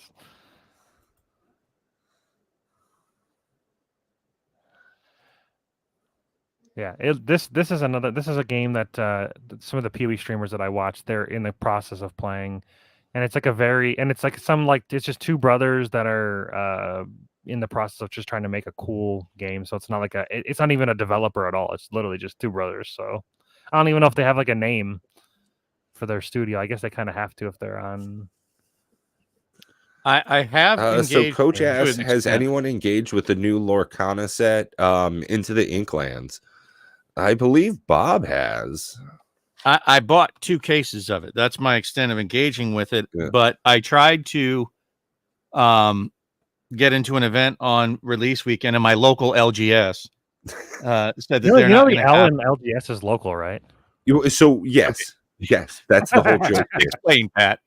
And so Moxman does that, and Every I've time. commented on like 3 different videos of his, and it's just like an ongoing joke that we're picking Yes, on. A friend. it's Pat Yeah. and I. It's Pat and I memeing on Moxman. Yeah. Okay. I was gonna say people say ATM machine as well, and I think I've done it for a while, but like the M in ATM is machine. So like people are saying The only time automatic that kind teller of thing is machine. acceptable is scuba gear, self-contained underwater breathing apparatus. It refers to the stuff you need to breathe. So your goggles, suit, and flippers are scuba gear. That shit's real. But outside of that, most people are idiots when they say scuba gear. Scuba is like how you breathe. Scuba Steve. Literally says. And also, if you say scuba too many times, it feels weird. Well, you know, I like watching Scuba Do, but no, that's a total meme. But to get back to it, my local LGS said that they're not going to have it till the end of the month. So hopefully, I'm going to get to do. I would like to do some drafting with it. I have yet to have a draft experience with Lorcana at all. The only other time I played in person was at release weekend, and I got to play with a sealed deck, and we got to, of course, use the cards that came in the pack. And I got a out of the pack, if you know anything, I got a bell. I got my butt handed to me by a girl, but I was helping her beat me. She didn't seem to know how to play the game. Oh wow, there's where that went. But I wanted to have a good time, so I taught her how to beat me. Right? I was like, okay, no, don't do that. You want to do this that would be a smarter move. Yeah. And I had fun anyways. It's not all about there's the Prosper. It's not all about winning, right? I know that blows Matt's mind, but it was far more about having fun and getting people into the community and watching her have fun. She was a very timid young lady. It was her first time doing any. Oh, I didn't even know I had one of those. It was her first time doing any CCG. So I really wanted to make sure she had a good time. Had to pull her out of her shell, one of those kind of deals. So that was a absolutely amazing experience to be able to help somebody new get into the collectible card game world. She never played Magic, never played Yu-Gi-Oh, never played Pokemon. So I was very happy to be her first victory in her very first game, in her very first CCG. So that was amazing. That was my first experience with it, and the whole room was. I was gonna say it would have been sweaty. almost as funny if you just pub stomped her. It's just. I mean, I would. She was very. Not really, because the vibe in the whole room, everybody's, there were adults there, there were young kids, there were families that were just trying to have a good time. They didn't know the rules, nobody knew how to play, and so I was basically explaining to the entire table how to play. But fuck you. Yeah, I don't think Lorcana is going to be for the sweaty players. No. Sorry. It's just not that kind of interaction with people. Especially because you can play pretty much without interaction. I think I had a game with somebody once when I was doing Pixelborn, and we just didn't attack each other. We just straight went for lore. It's like, okay, it was just us solitaring to see who could win the fastest by themselves with someone else watching. It was very odd. And I think that you make a great point, is that the sweatiness of CEDH and, crazy turn 0 Yu-Gi-Oh wins, I don't think we're going to be seeing that in Lorcana. It's not built for that. Certainly not right now, at least. And even if you get to that point where, they're going to start putting in sweatier cards, so to speak, it's not going to be the vibe. It's not going to be Yeah. the people that are interested in playing it. It's not a hyper competitive environment. And I think that that's fine. And honestly, I think it's healthier because if you get to that point, then why not just play Magic? You know, if that's the experience you're looking for is just to pub stomp people and embarrass them and do all that kind of shit, go do that in Magic. Yeah, right? It already exists. Probably be like the new. I agree. Why play Lorcana? Just play Magic. Because I'd rather have fun. I have so much fun when I play Magic. It's such a good game. So, I mean, and that's the point. If not everything has to be hyper competitive, you know, I get that. Not a lot of people. I wouldn't say a lot of people don't. I think a lot of people do actually, and I think that's why the most casual format is the blockbuster with Magic. Without Commander, Magic's dead a long time ago. I mean, I can see kind of both sides of it, and I love that this is something that often comes up with us being a trio of creators here. Is that I think I'm sometimes somewhere in the middle where, for me, it's a little bit more than just casual. I definitely want to beat my buddy Jordan when I play against him. Like that, I enjoy that. I specifically told my buddy Matt, I beat you first because I wanted you to lose first. Like straight to his face. And that, you know, just being kind of, you know, picking on him a little bit. But there is the flip side where it's like, yeah, no, it's cool. I can eat my losses and I don't get salty about it. And that's I don't funny because the only time I get that way is to take out the one sweaty player at the table. I don't care if I lose, so long as I ruin that person's day. Too. Yeah, I want to also ruin their day. No, that's the only thing I want to do. Like I'll make bad plays, bad moves, so long as I get to foil. You know, like why would you do that? That's not the card and counter spell. Blah blah blah blah blah. You can't triple stamp and double stamp. Yes, I can. I just did. that I get a kick out of. So like I'm replaying Stardew Valley, right? And I've got cheats installed, like mods and stuff, you know, because that's how I want to interact with it. But I've also done a 1 year, 1 million gold challenge, you know, completely vanilla. And it's just about how you want to engage with it. And there are certain decks I have that are a bit more juiced up, not quite, you know, dominate me Alpha Rex kind of stuff, but, you know, Edric's pretty solid when you're playing against it. And as far as like us all pulling out our cards and saying, okay, what is the type of experience we're going to have? What are you playing? What should I play? I think that's still, you know, a very integral part of having fun with it. But again, if you're going into a very high powered game and you know everybody's going for gold, you don't need to have that conversation. It's already intrinsic in the game itself. I mean, like Diablo, if you're just playing PvE and you're in a, you know, a group versus PvP, you know that it's like no holds barred.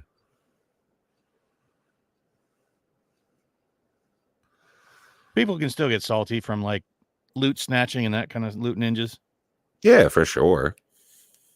So there are ways to interrupt people's fun. But like I said, the only time I ever get like really competitive and really care about playing very well is, like I said, when I can spoil the try hard at the tables day. It's the only thing I care about.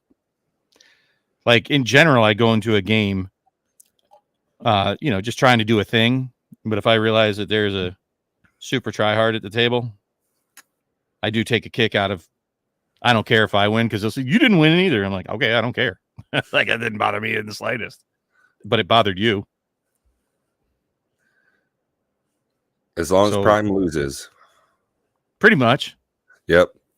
Speaking of Prime losing, we got to get back into some D&D sessions. I want to see that Lizard Man get screwed again. Into what action? Oh, D&D. Yeah. But he did it to himself. Yeah, right. I'm wearing no armor. I charged the boss. Yeah, like cool. You can Misty Step. No, he but you're wasn't a freaking fine. warlock. Like He was fine. He blinked into a room and got jumped by 5 spiders. Yeah, but dude, there's drow in there. I understand you don't read much, probably because you can't, but you shouldn't go in there. They're like the boogeymen of D&D. And we got Richie Dubs in the house. He says, I don't even enjoy Elder Dragon Highlander. I want to find the true optimal lines through a matchup. I have kind I of don't know what that missed means. making that. Well, the optimal lines would be like have like more than one card of a deck so that it's more streamlined. Yeah, Like right. being able to play like a limited Modern. format, which has modern or So playing standard. against yourself, kind of like golf. Well, no, I mean, you're You building a don't care. deck. You don't care if you beat the other person. You just want to play your best you. You want to be your best you. Live your best life. I kind of that's how miss I play having disc some golf. kind of like dependability. You can do it in Commander and with a bunch of tutors and stuff, but like, because like That's not- realistically, I was thinking about the other day. My buddy plays an Elsha deck where it's the one you can cast stuff from the top of your library and then I don't know, do something else. But like he does a lot of wheels in that deck, and like his main win con is like getting a smothering tide down and then wheeling a bunch and then using all the treasures he gets because he gets like 21 treasures every time he wheels, using those treasures to wheel again, and then eventually gets to a way where he wins. Well, I don't think he plays Enlightened Tutor, which feels like a mistake to me. But it's like it depends on like how consistent you're wanting your deck to be. Because basically, in my opinion, the Enlightened Tutor is like just another Smothering Tithe, or he plays a Thousand Year Storm as well. Like you can just go Tutor for it, but I don't think he plays Enlightened Tutor. It's interesting. We've kind of gotten away from tutors more in my pod, just because it's good. It's almost too good, and you also like take up a bit of our very precious time on the few days that we are able to get together in person. And it's like, God, Corey's searching his deck again, and he's just gonna put another dumb goblin on the battlefield, and then he's gonna do it again. It's like, oh, Girdlers. cool. It's a bit different if you like don't win the game from it, but like when I Yeah. tutor, I'm probably gonna win. Let's be honest. Unless it's like a land So war. But my buddy Matt had Captain Sisse, and it was like the first deck that he had ever like put together as an adult, and he bought all the cards for it. This was before we all got into proxying, and he played it a couple of times and realized he was just tutoring every single turn. Yeah. And it was the most annoying thing in the world. And a couple of times he looked around the table and was like, what do you guys think I should get? It's like, that's one of the problems with tutoring is you have to have a very specific line. Otherwise, you're kind of dirtling and just, screwing around looking at all your cards. And then if you do have a very specific line, that deck is going to play the same every single time. And that's just kind of not fun to me. I like that when I played Kaikar twice, I didn't have any of the same cards. It was like, oh, I totally forgot this was in here. Haha, Eldrazi Conscription for the win. Hell yeah. Yeah, I mean, I think that tutors are one of those, again, they're going to make more tutors, right? That's going to push sets. That was the whole shtick for the reprint of, really, that was the big deal, kind of, about Dominaria Remastered. Let's get those tutors out there, and all that does is kind of poison a lot of games. A lot of people hate tutors for multiple reasons. They hate the cycling stuff. They hate the constantly, oh, you just went and got this land. Now you got to shuffle your deck. Now you got to do this and shuffle your deck again. Now you got to do this and shuffle your deck again. You got to do this, shuffle your deck again. And that drives players crazy. But again, they're doing these things that are just going to perpetually push up the power creep. It's just the way it's going to happen. And I hate bans, right? So again, they're backing themselves into a corner. And I think Lorcana's got a lot of room to run, but I'm a bit concerned about it I'm not seeing any kind of statements or play styles or anything about the future for like formats. And we're already on the third set. So that's a little concerning to me. Talking about rotations, talking about reprint policies. None of that's been stated so far. So I love Lorcana. You guys know that. I'm going to stick with it. I think it's great. Looking forward to going to the LGS and sitting down with 5-year-olds and playing. And, I enjoyed that whole environment. But, there's a lot of lingering concerns out there. And as a matter of fact, did you guys watch Rudy's thing about Star Wars? He was very much in line with us. Yeah, he was like, I'm not touching the gameplay is very mid. Yeah. He's like, did you see that? But I was surprised that he was talking about the gameplay that he watched, and he actually had a very slightly less educated because I don't think he's ever tried Star Wars Destiny, but I see it as kind of like a mashup between Commander and Star Wars Destiny, to be honest with you, minus the dice. There was a lot of Destiny kind of feels in there, and if you play those, you'll see that it's kind of like this smash up of those sort of pieces of games, right? So I like rolling dice, so I'd rather still play Destiny of the two. I like Destiny. I'm a big fan of Destiny, but I think they were running into production problems with the dice, and they just kind of said, "F it, we're out." But I think Rudy's assessment. What's that? I think the dice are too big. They kind of have to be though, because you have to see the picture and the symbols, right? That's just. I mean, they could be on a normal size D6, and you can still see the picture. I don't know. I think like a companion app would have been a better idea. They're like this big. They're pretty large. They're not that big. They're pretty big. I remember in order for you to give me your deck, you had to give me like a second container full of the dice that needed. Oh, I definitely have like massive containers full of them. Yeah, the size and the transport and the carry. And then if you lose the die, so the cards have. So in case you don't know, Pat, there are some cards, especially the pricey ones, like your powerful cards, have a die associated with them in the deck, right? And if you lose that die, you're screwed, right? You can get the cards, you can print them off, but you can't really proxy that game. Did the booster? Well, you could like tape like pictures on the side of a die. But anyway, it would work. Did the booster packs have a die in them? How did that work? Yes, every booster pack has a die. Was it still like how did it? Dude, I have cases. All right, do you want me to rip some? How about I rip some wrappers right here? I think I have an open case. You want me to open some Star Wars Destiny? I mean, you just open one.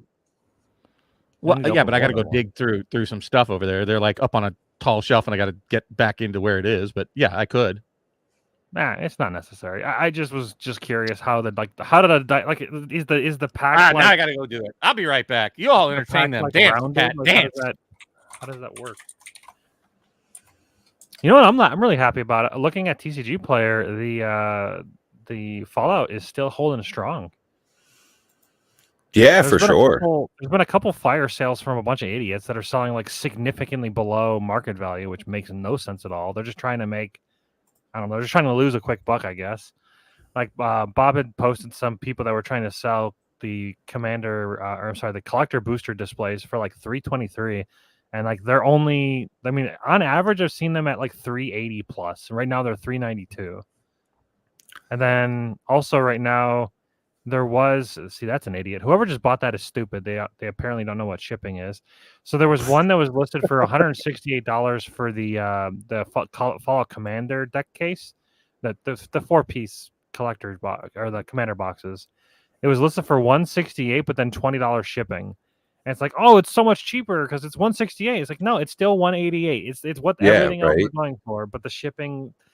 You know what? I didn't actually think about this, and this is interesting. Maybe it's true, but Rudy did a video a while back, maybe it was like a week or two ago, where if you get the item in the person's cart and they get to the checkout screen, even if the price goes up, people are more likely to still check out, even if there's more price added onto it, which blows my mind.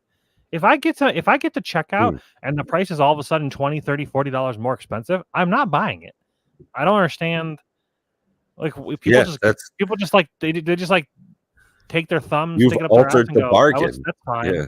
I don't understand it. He was like trying to make fun of the Karlov Manor play boosters being sold for $104. I don't think he realized that shipping was free and there was no tax on it. So it was $104 out the door. And he must have assumed that it wasn't $104 out the door, but I don't know. It was $104 out the door. What are those going for? How's Karlov Manor doing? Is it still on fire? Is it still bad? I don't know why it would have turned around all of a sudden. How we doing? So collector boxes are going for $146. That's really bad. Play boosters $103. Okay. That's cheap. The collector boxes are almost getting to the price where they're the same price as the play boosters. That's not. Yeah. Very interesting. I mean, that's what, $11 a pack? It's very No, cheap. $12 a pack. It's still And, like, ridiculous. honestly, the set's not bad. It's really not. It's just DJ says, "Go Bob, taking me back." So this is what a booster box looks like. So they're kind of unwieldy. They're Yeah, that's large in ridiculous. comparison to. Wait, hold on, show it again. Oh, there it is. Okay, that's fairly large.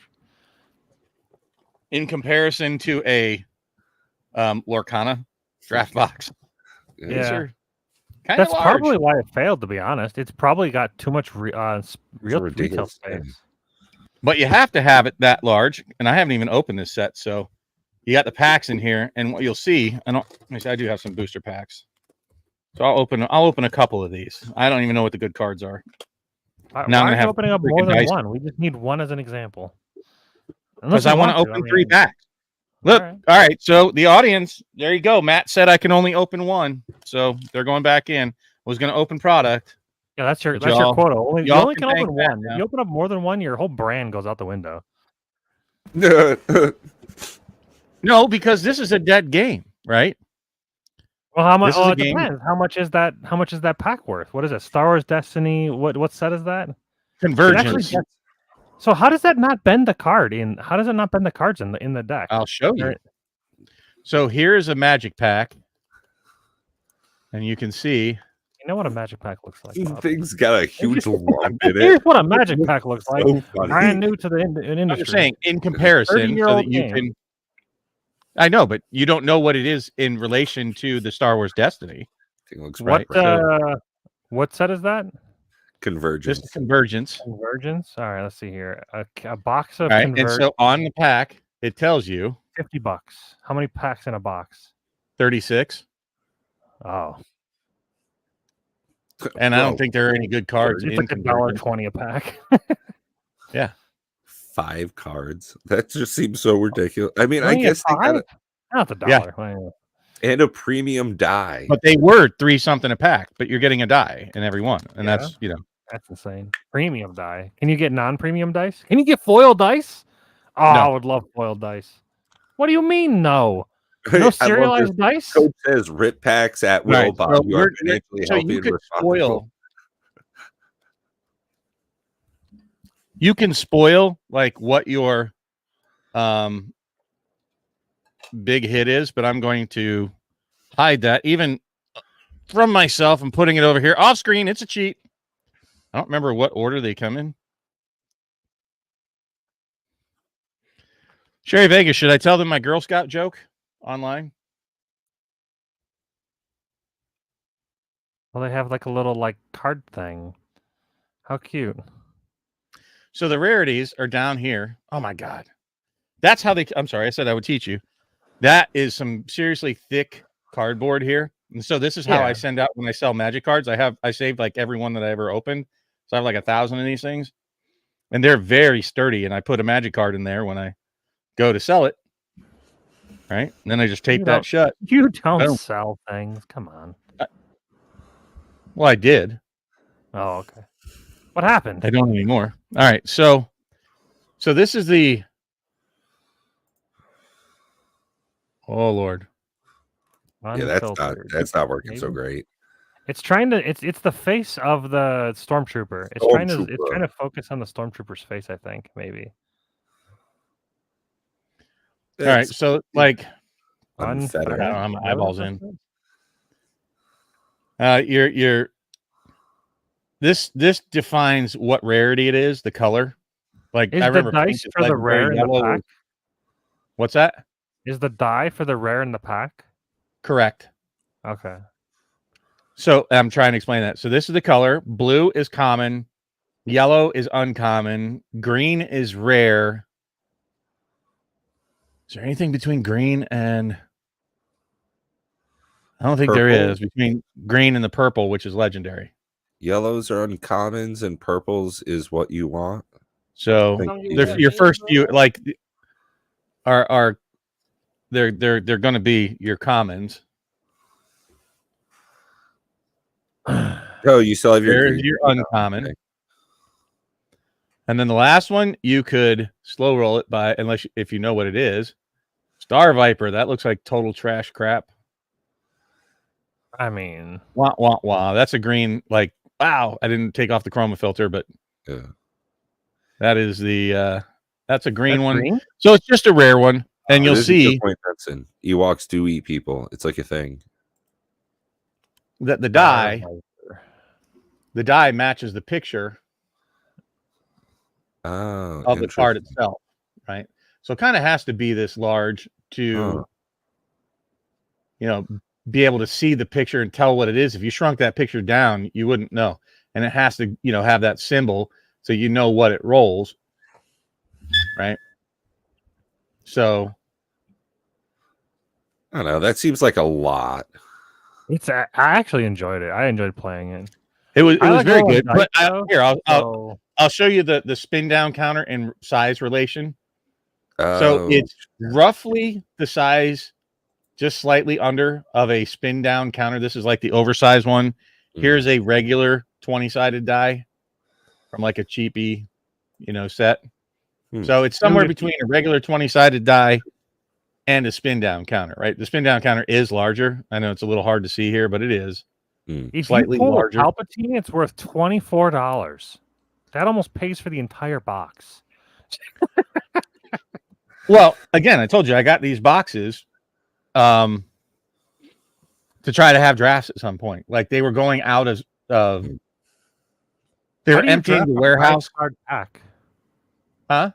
How do you draft a 5-card pack?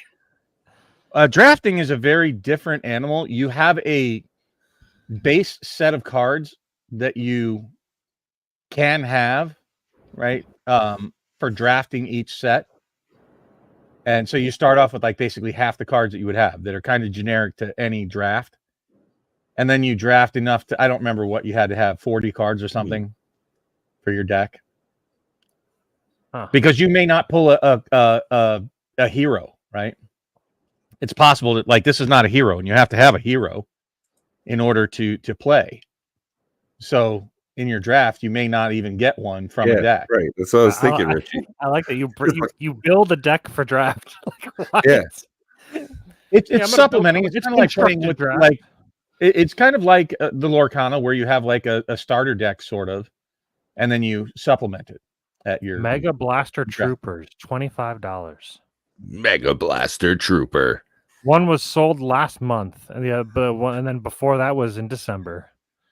So this is a great, example of when we talk about trying to define what is a dead game. Right? This is a great example. I think we found it. we found it. Don't worry. There are some games that are way more dead than this, like MECG. Yeah. I'm so happy that Alpha Clash is on TCG. That's really cool. I'm excited. Like, what about the OG Star Wars game? I think that's more dead than this one. Yeah, I mean, I think that what's more dead? If it's out of production, that's pretty much like a big marker for me if a game's dead.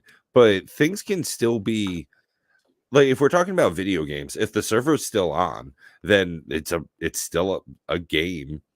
As far as these cards go, yeah, it's probably if it's out of production.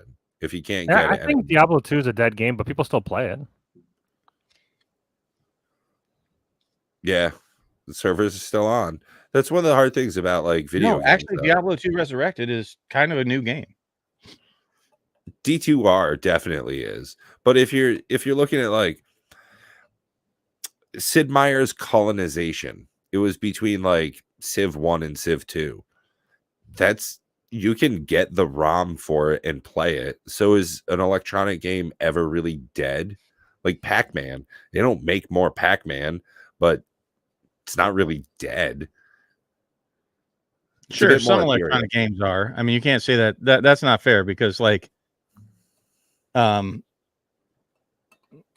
they age, everything degrades, right? So eventually all the OG Atari ones. Now, if you're saying, well, they've copied those on to different ROMs and that kind of stuff. Yeah, but there's games that just don't get played, like the original Railroad Tycoon. And I'm not talking about the one that's like Roller Coaster Tycoon. I'm talking about one from like 1986 that nobody's ever even heard of. Good luck trying to find even a ROM of that. Some of those original like Olympic games that were just like smash the arrow key as fast as you can and hit the space bar to throw your spear for the Olympics. But again, people say dead, and this is, I think our channel has probably covered it more in depth than any other channel I've watched. If you guys have seen out there in the audience other channels that cover the topic of what defines a dead game more than we have, let me know. I'd like to watch it. But I vowed to play Diablo 2 Remastered with what was it, regular schmuck that came on. I told him that I would play and I would let him know why I think it's a 6 out of 10, probably more even like a 5 out of 10 at this point, and the numbers just going down. And then I looked at the update for this most recent season. I'm like, well, what did they change? I'm like, I thought they were so in my head. I thought they were adding at least a rune word per season, just one or something. They did nothing. I'm like, what do you mean they've done nothing? Come on. Apparently they've done nothing. They didn't do anything last season either. I know it's horseshit. What? It's so easy. You just make, even if you did one rune word or made one item, but they did nothing. All they did was reset, and then they're like, "Hey guys, come play our game." It's like it's the same thing. More popular than Diablo 4. If Path of it, well, that's just if Path of it, that's not true. Path of Diablo, or was it? Diablo 4 didn't it sell like 1 million copies in the first month? I don't even think Diablo 2 has sold 1 million copies in its lifetime. Oh, what? No, I don't think Diablo 2 sold over 1 million copies in its lifetime. Oh, no, you're out of to total sales. How many? 4 million. 4 million. Yeah. Yeah, but okay, so 4 million in 24 years versus 1 million in a month. Like, I don't know. It's probably a lot easier to push a game nowadays. I mean, come on. Power World was what, like 25 million copies in like 3 months? Hell, even Last Epoch. How much did that do? Sales. I think they hit over 1 million. Yeah, they hit 1 million copies already, and the game just released February 15th. Does Blizzard show active player info? No. I'm not sure. No, they'd be too scared to do that. But there are other. Ooh, did you guys hear about? Do you guys hear about the little bit of Last Epoch drama? No. So no, it wasn't about the bug fixes. That's a little bit of drama, but that's not the drama I'm talking about. The drama that I'm talking about is they had rampant, and I'm talking, the numbers were actually probably more dramatic than I thought, but they had rampant bots. They had gold farmer bots that were farming gold and selling them on a website because gold is kind of like the limiting factor of like what you can buy. So you can just buy gold from people because people apparently you can just trade gold. I guess. I've not really played the PvE. I haven't really played with dude, because you don't trade with people. You trade on the auction house, so it's like you don't ever see people like you do in Path of Exile. But yeah. So, anyways, so there were in order to come Last Epoch gold, and the first thing that comes up is gold for sale. Yeah. So in order to combat the botting problem, they were going to ban the accounts. Right? That just makes sense. If you bot, you get banned. There's a problem with that. So because it's on Steam, apparently what the bots were doing, the bot farmers were doing, is they were sharing their Steam library with themselves on another Steam account, and the shared library wouldn't be a banned account. It would be so like their main account would get banned. They'd share their library with their self. They would log on to that account on the Steam account, and then they would just play the game and farm more gold. And then that account would get banned, and then they would just share it with a different Steam account, and they would just kept doing that. So Last Epoch had to turn off family share or Steam share for their game. And their player count went from 240,000 to 160,000 overnight. Wow. Like they lost like 80K out of nowhere.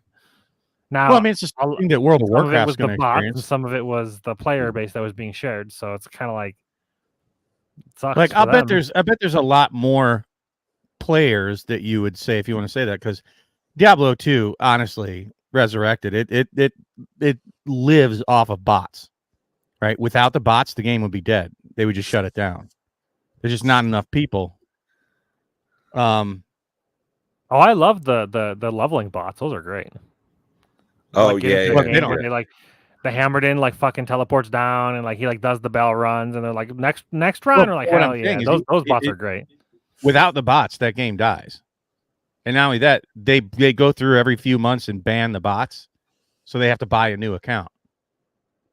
Yeah, So it's keeping it Pringle. alive financially Nice, and functionally inside the game, right? Without that, it's honestly it's a dead game. I mean, I love it, but in truth, it can't survive without the bots. There's just not enough new players to sign into it. So I'm perfectly fine with the bots. I don't care. Sell all the gold you want. I don't give a shit about pay to win. I'm fine with pay to win. As a working adult that has not enough time and doesn't live in mom's basement, I don't always have the time to do the thing to grind 40 billion hours. Yeah. You know, I'm the one that they make fun of saying, oh, the guy that has, 5 hours a week to play a game. Yeah, that's me. I make money the other 85 hours a week. So I don't mind. I ever had playing World of Warcraft was on a private server where all the rates were like jacked up. I'm just saying, so here's the problem. Diablo 3 went to solve that problem. There's a problem. Okay, so let me rewind it back. So the reason why it's a problem, the botting is a problem, is because there's scams that happen on the third-party websites that are selling this gold. You like buy like 100,000 gold, and then like you go in game and you're like waiting for the person to message you, and you gotta hope that they message you, and if they don't, they just took all your money. That's the problem. Now Diablo 3 tried to solve this by taking out the third-party aspect and making a real money auction house, which I thought was great. I loved it. I thought it was a mistake to remove it.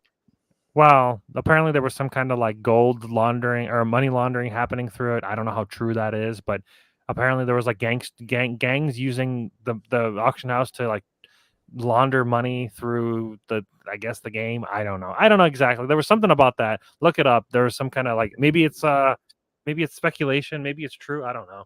But that was they had to take it down. That's what I remember. It was like forced. I don't know if they wanted that to happen because they made money from it. Why wouldn't they? There's an easy way to do it now. Make it crypto. Yeah. Then all the laundering happens at the crypto side, not in the game. Well, it's even worse because that's just completely untraceable. No, what I'm saying is it's not the fault of the game at that point. That's up to the crypto houses to worry about if there's money laundering happening. Completely removes them from that. You're just getting crypto, right? So if they're laundering it, that's the problem of the people issuing the crypto and trading it in for money. We could do NFT trading. Hell yeah.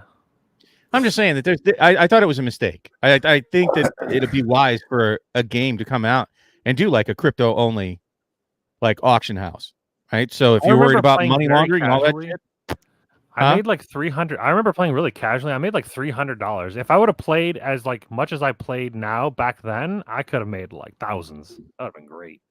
Oh, when Diablo 2 first came out on eBay, it was crazy, man. You could get a bow to drop. People would buy it for like thousands of dollars.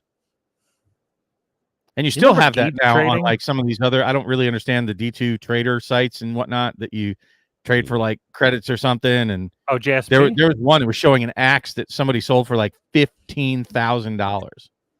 Yeah, JSP. Jesus. What's that? It's called JSP. They use forum gold. Right. Whatever that is. It's kind of like a crypto. At any rate. It was crypto probably before even crypto existed at that point.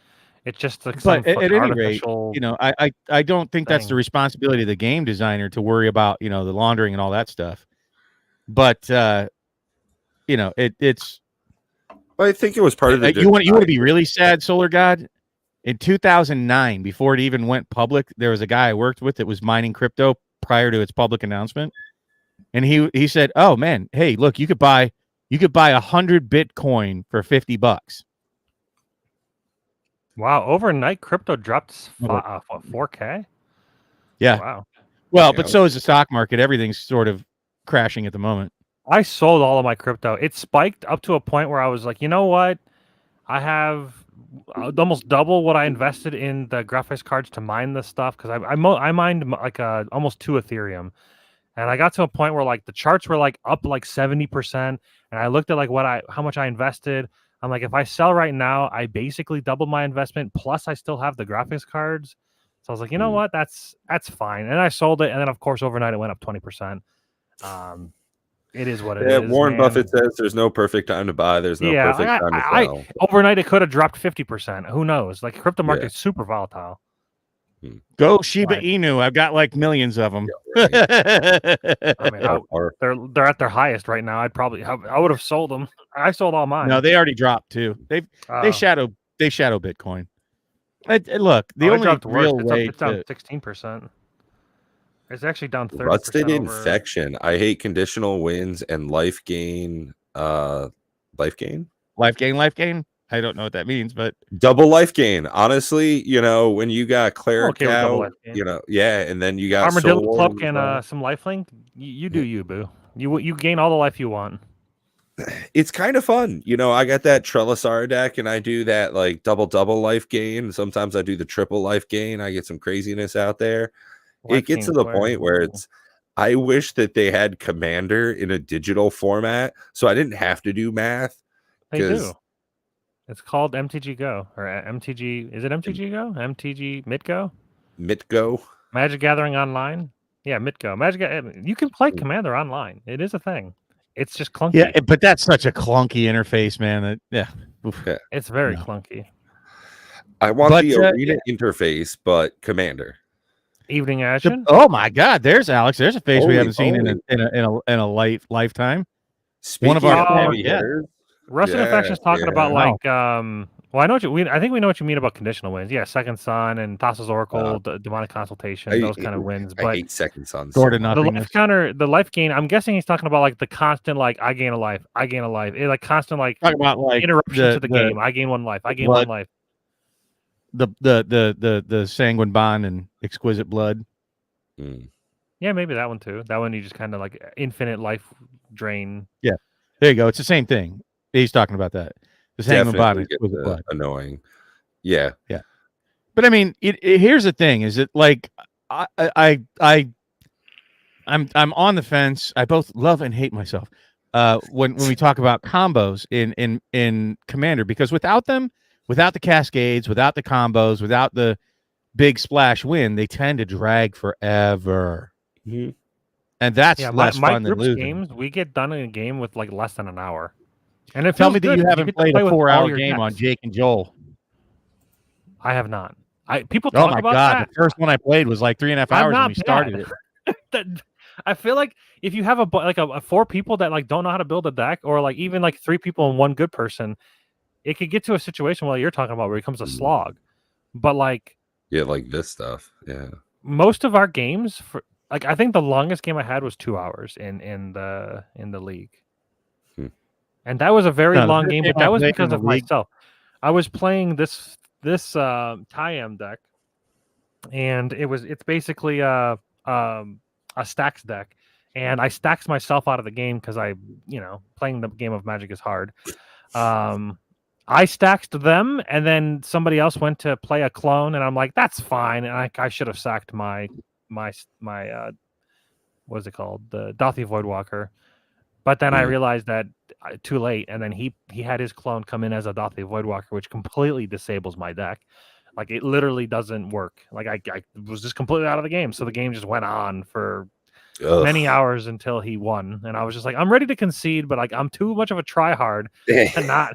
I was just gonna say, it wasn't like a normal game; it was a tournament game. So I'm like, there's going to be a window somewhere where I can get rid of his Dothi or force him to get rid of it. No, I think that's intrinsically one of the issues in playing in a competitive format. I'll tell you a really weird deck that I was watching. I think it's in Modern. It's the Amalia Life Gain Explorer combo. That's right. It's like where you play Amalia and then you gain life, and then like every time you gain life, you explore, and then when she explores 20 times, she becomes a 20/20 and then blows up everything else. And apparently, there's like an infinite combo with that. You can just keep doing it. You gain 3 life every time you do it because there's a guy. It's like a green vine creature that's like every time you explore, you gain 3 life. So then when you explore, you gain 3 life. And then she sees you gain 3 life. So then she explores. And that's like a never ending loop until you blow up the board. But apparently there's a way you can like when she gets to 19 health, for the 19th health point, you can pump her power past 20, so she never explodes, and then it's an infinite tie. It's a tie because you can't stop the loop. So stupid. My Simic deck has 29 different combos. Well, that's Simic for you. A little bit too. That's Simic. Yeah, it's hard not to combo in Simic. I've done so many like deck buildings where I'm like, okay, the theme of the month is no combos. I start building the deck. I check the combos. I have way too many combos. Take all the combos out. Now I have no cards in the deck. Oh, damn it. It's Well, hard. speaking of decks and combos, I definitely want to get into brewing a couple of more. So I think that's a great end note for us. Anything you guys want to close with before we get going for the evening? You'll be minus Bob next weekend. I'm doing a real life board game night on a Saturday. It'll be minus Bob and minus Matt because I got bowling. What? It's going to be a whole lot of Pat. It's just going to be Pat, or it's not going to happen. All Pat all the time. Yeah. With that smooth, silky voice of his. Oh, I have an announcement. I guess it's going to matter somewhat if people like Dungeons and Dragons. So if you're not aware, we do a stream every Sunday, mostly every Sunday. Every now and then we don't. But this next Sunday is going to be Nate's game, and then we've been alternating with the DMs being Nate and Jamie. But Jamie's going to be stepping down from DMing for a while because life's pretty hectic for her, so she's got to take a break from DMing. They don't really have the time, So I have to scramble and put together a campaign by next week, and then we're going to be starting with my campaign. It's going to be about Lolth, Drow in Menzelbaranzan, and it's going to be a political war versus the Drow. There's going to be like a group of Drow that are going to rise up and try to overthrow the government that follows Lolth, and the players are going to pick sides and then try to help either side, and then maybe take down Lolth. Oh man, take down that matriarchy. Yep, it's going to be interesting. I don't know if we want to talk about it yet, the member benefits, or if we just wait till we solidify that some more. Just know that we're looking into it, and we the intent from all of us is to try to maximize what we can show appreciation for the members. So look. If you click the join button, you'll see all the different options. Some of them are like a super high price. Obviously, they're basically just there for like if people have too much money and want to give it to us. But there are some really really cool like benefits for it, like getting a custom Commander Raids Gauntlet mode made for you, and you also not only that, you also get all of the tokens, like custom made tokens for you, printed out, serialized, and then sent to your door. That's all included in the price. Obviously, the price is high, but doing all of that is a lot of work, and also getting the cards printed out. The serialized shipping is just kind of a joke. Getting them serialized because there's only going to ever be one. I guess there technically could be a scenario where like we get big enough and people want them printed and we make them a product, but like they won't be serialized, so you'll have the first one of one. Kind of cool. Then we have some signed. We'll do some Commander Raids tokens. So I say they're misprinted because if you notice, it's not going to do it. But when Bob had them printed, it thought that the card was misspelled because in the English language, is that backwards? Son of a gun! I can fix it. Well, I mean, it's whoa. So you'll see Death Touch is Death Touch it's is not a real word red because it's not a real word, but it is the way it's supposed to be spelled. So there's only a limited number of these. I have some, Bob has some, and then there's some floating around the world that aren't signed. So the idea that I had was that we would like sign these and like have them printed out, and like on the back they've got like the custom logo and the Discord link. That no longer exists. So yeah, I actually have a lot of them. So, but realistically, limited supply. There's only going to be so many, and they'll be signed by us. And I don't know. There were only 240 ever made, so it'll be one out of 240, including the one sitting here on my desk. Yeah. But we gave some away at Gen Con, or not Gen Con. It was a Gen Con. Yeah, Gen Con in Vegas. But yeah, so there's some big ones. There's some small ones. I already gave some away at our local LGS. I think I sent some to Pat. Did I not? Yeah, sir. For you to give away at your local LGS. Yeah. Well, it's even hard to say that because my brain just fights saying local LGS. Yeah, it's like a stutter step. Yeah. But Oh, and of course, it's if like, you no, like, that's not right. if you like my deck tech videos and you like the way I build decks, there's a tier where it's only $50, where you give me a commander, you give me a theme, and I'll build you a full commander deck and make a video on it, which I think is pretty good value. I mean, it's $50, but like the amount of time it takes to build me for a commander deck, it's a couple hours at least, plus make a video. I think it's pretty worth it. So yeah, we're trying to give way. Think of like custom perks that we can do that is interactive with the community, but then also a way to support us and then for us to contribute more in more focused ways. So there's kind of a tier for everybody is kind of the thought process. We want to make you feel special, and that's not even a joke. Without you, there is no I'll us. read a poem. That's actually not true. We would make videos to nobody, which would be strange. Which you know what? I streamed on Twitch many months with nobody until I finally got traction. So anyways, like I said, here with 0 viewers. check that out with the membership benefits. Not that I'm trying to push or my first statement. Yeah, we're doing it in 2.5 hours in. is be responsible. We appreciate what you're doing, but make sure that whatever you support us with is something you can afford to support us with. Don't hurt yourself, to do some of these things, and don't feel any pressure to do it. We're here, but we appreciate you, and we definitely want to try to give you some value back for what you contribute. There's a lot of things that it's just like, hey, your name gets put in a random hat, and if you never hit that spin on the wheel, guess what? That's all you ever get is nothing, and we don't want that to happen. So, yeah, every tier has something you get guaranteed. There is no like drawing. There's no the randomness. Like everything is like strictly said. Like you like the Ascendant tier, you get to like pick. Actually, I think you get to become a if you want to be on the podcast, you could like come on as a special guest basically, and you get all. We're gonna have to wrap some rules around that one, just FYI, because of it'll be pre-recorded. Well, either that or I actually do have a way. If we did Streamlabs OBS for that, there's a way to create like a 30-second to a minute buffer where I can dump the feed. So there are ways to like protect ourselves. The only problem with that if they're paying $250 to try to tank our channel, I mean, might be worth it. Some people might. Those people were pretty mad at me on that other channel. Boomer, get off the airwaves, Boomer. Like every third person was Boomer. I'm like, you do realize I'm Gen X. I'm not a boomer. Well, speaking of getting off the airways, this has been a great chat. Thank you, everybody, for joining us this evening. And until next time, keep being awesome.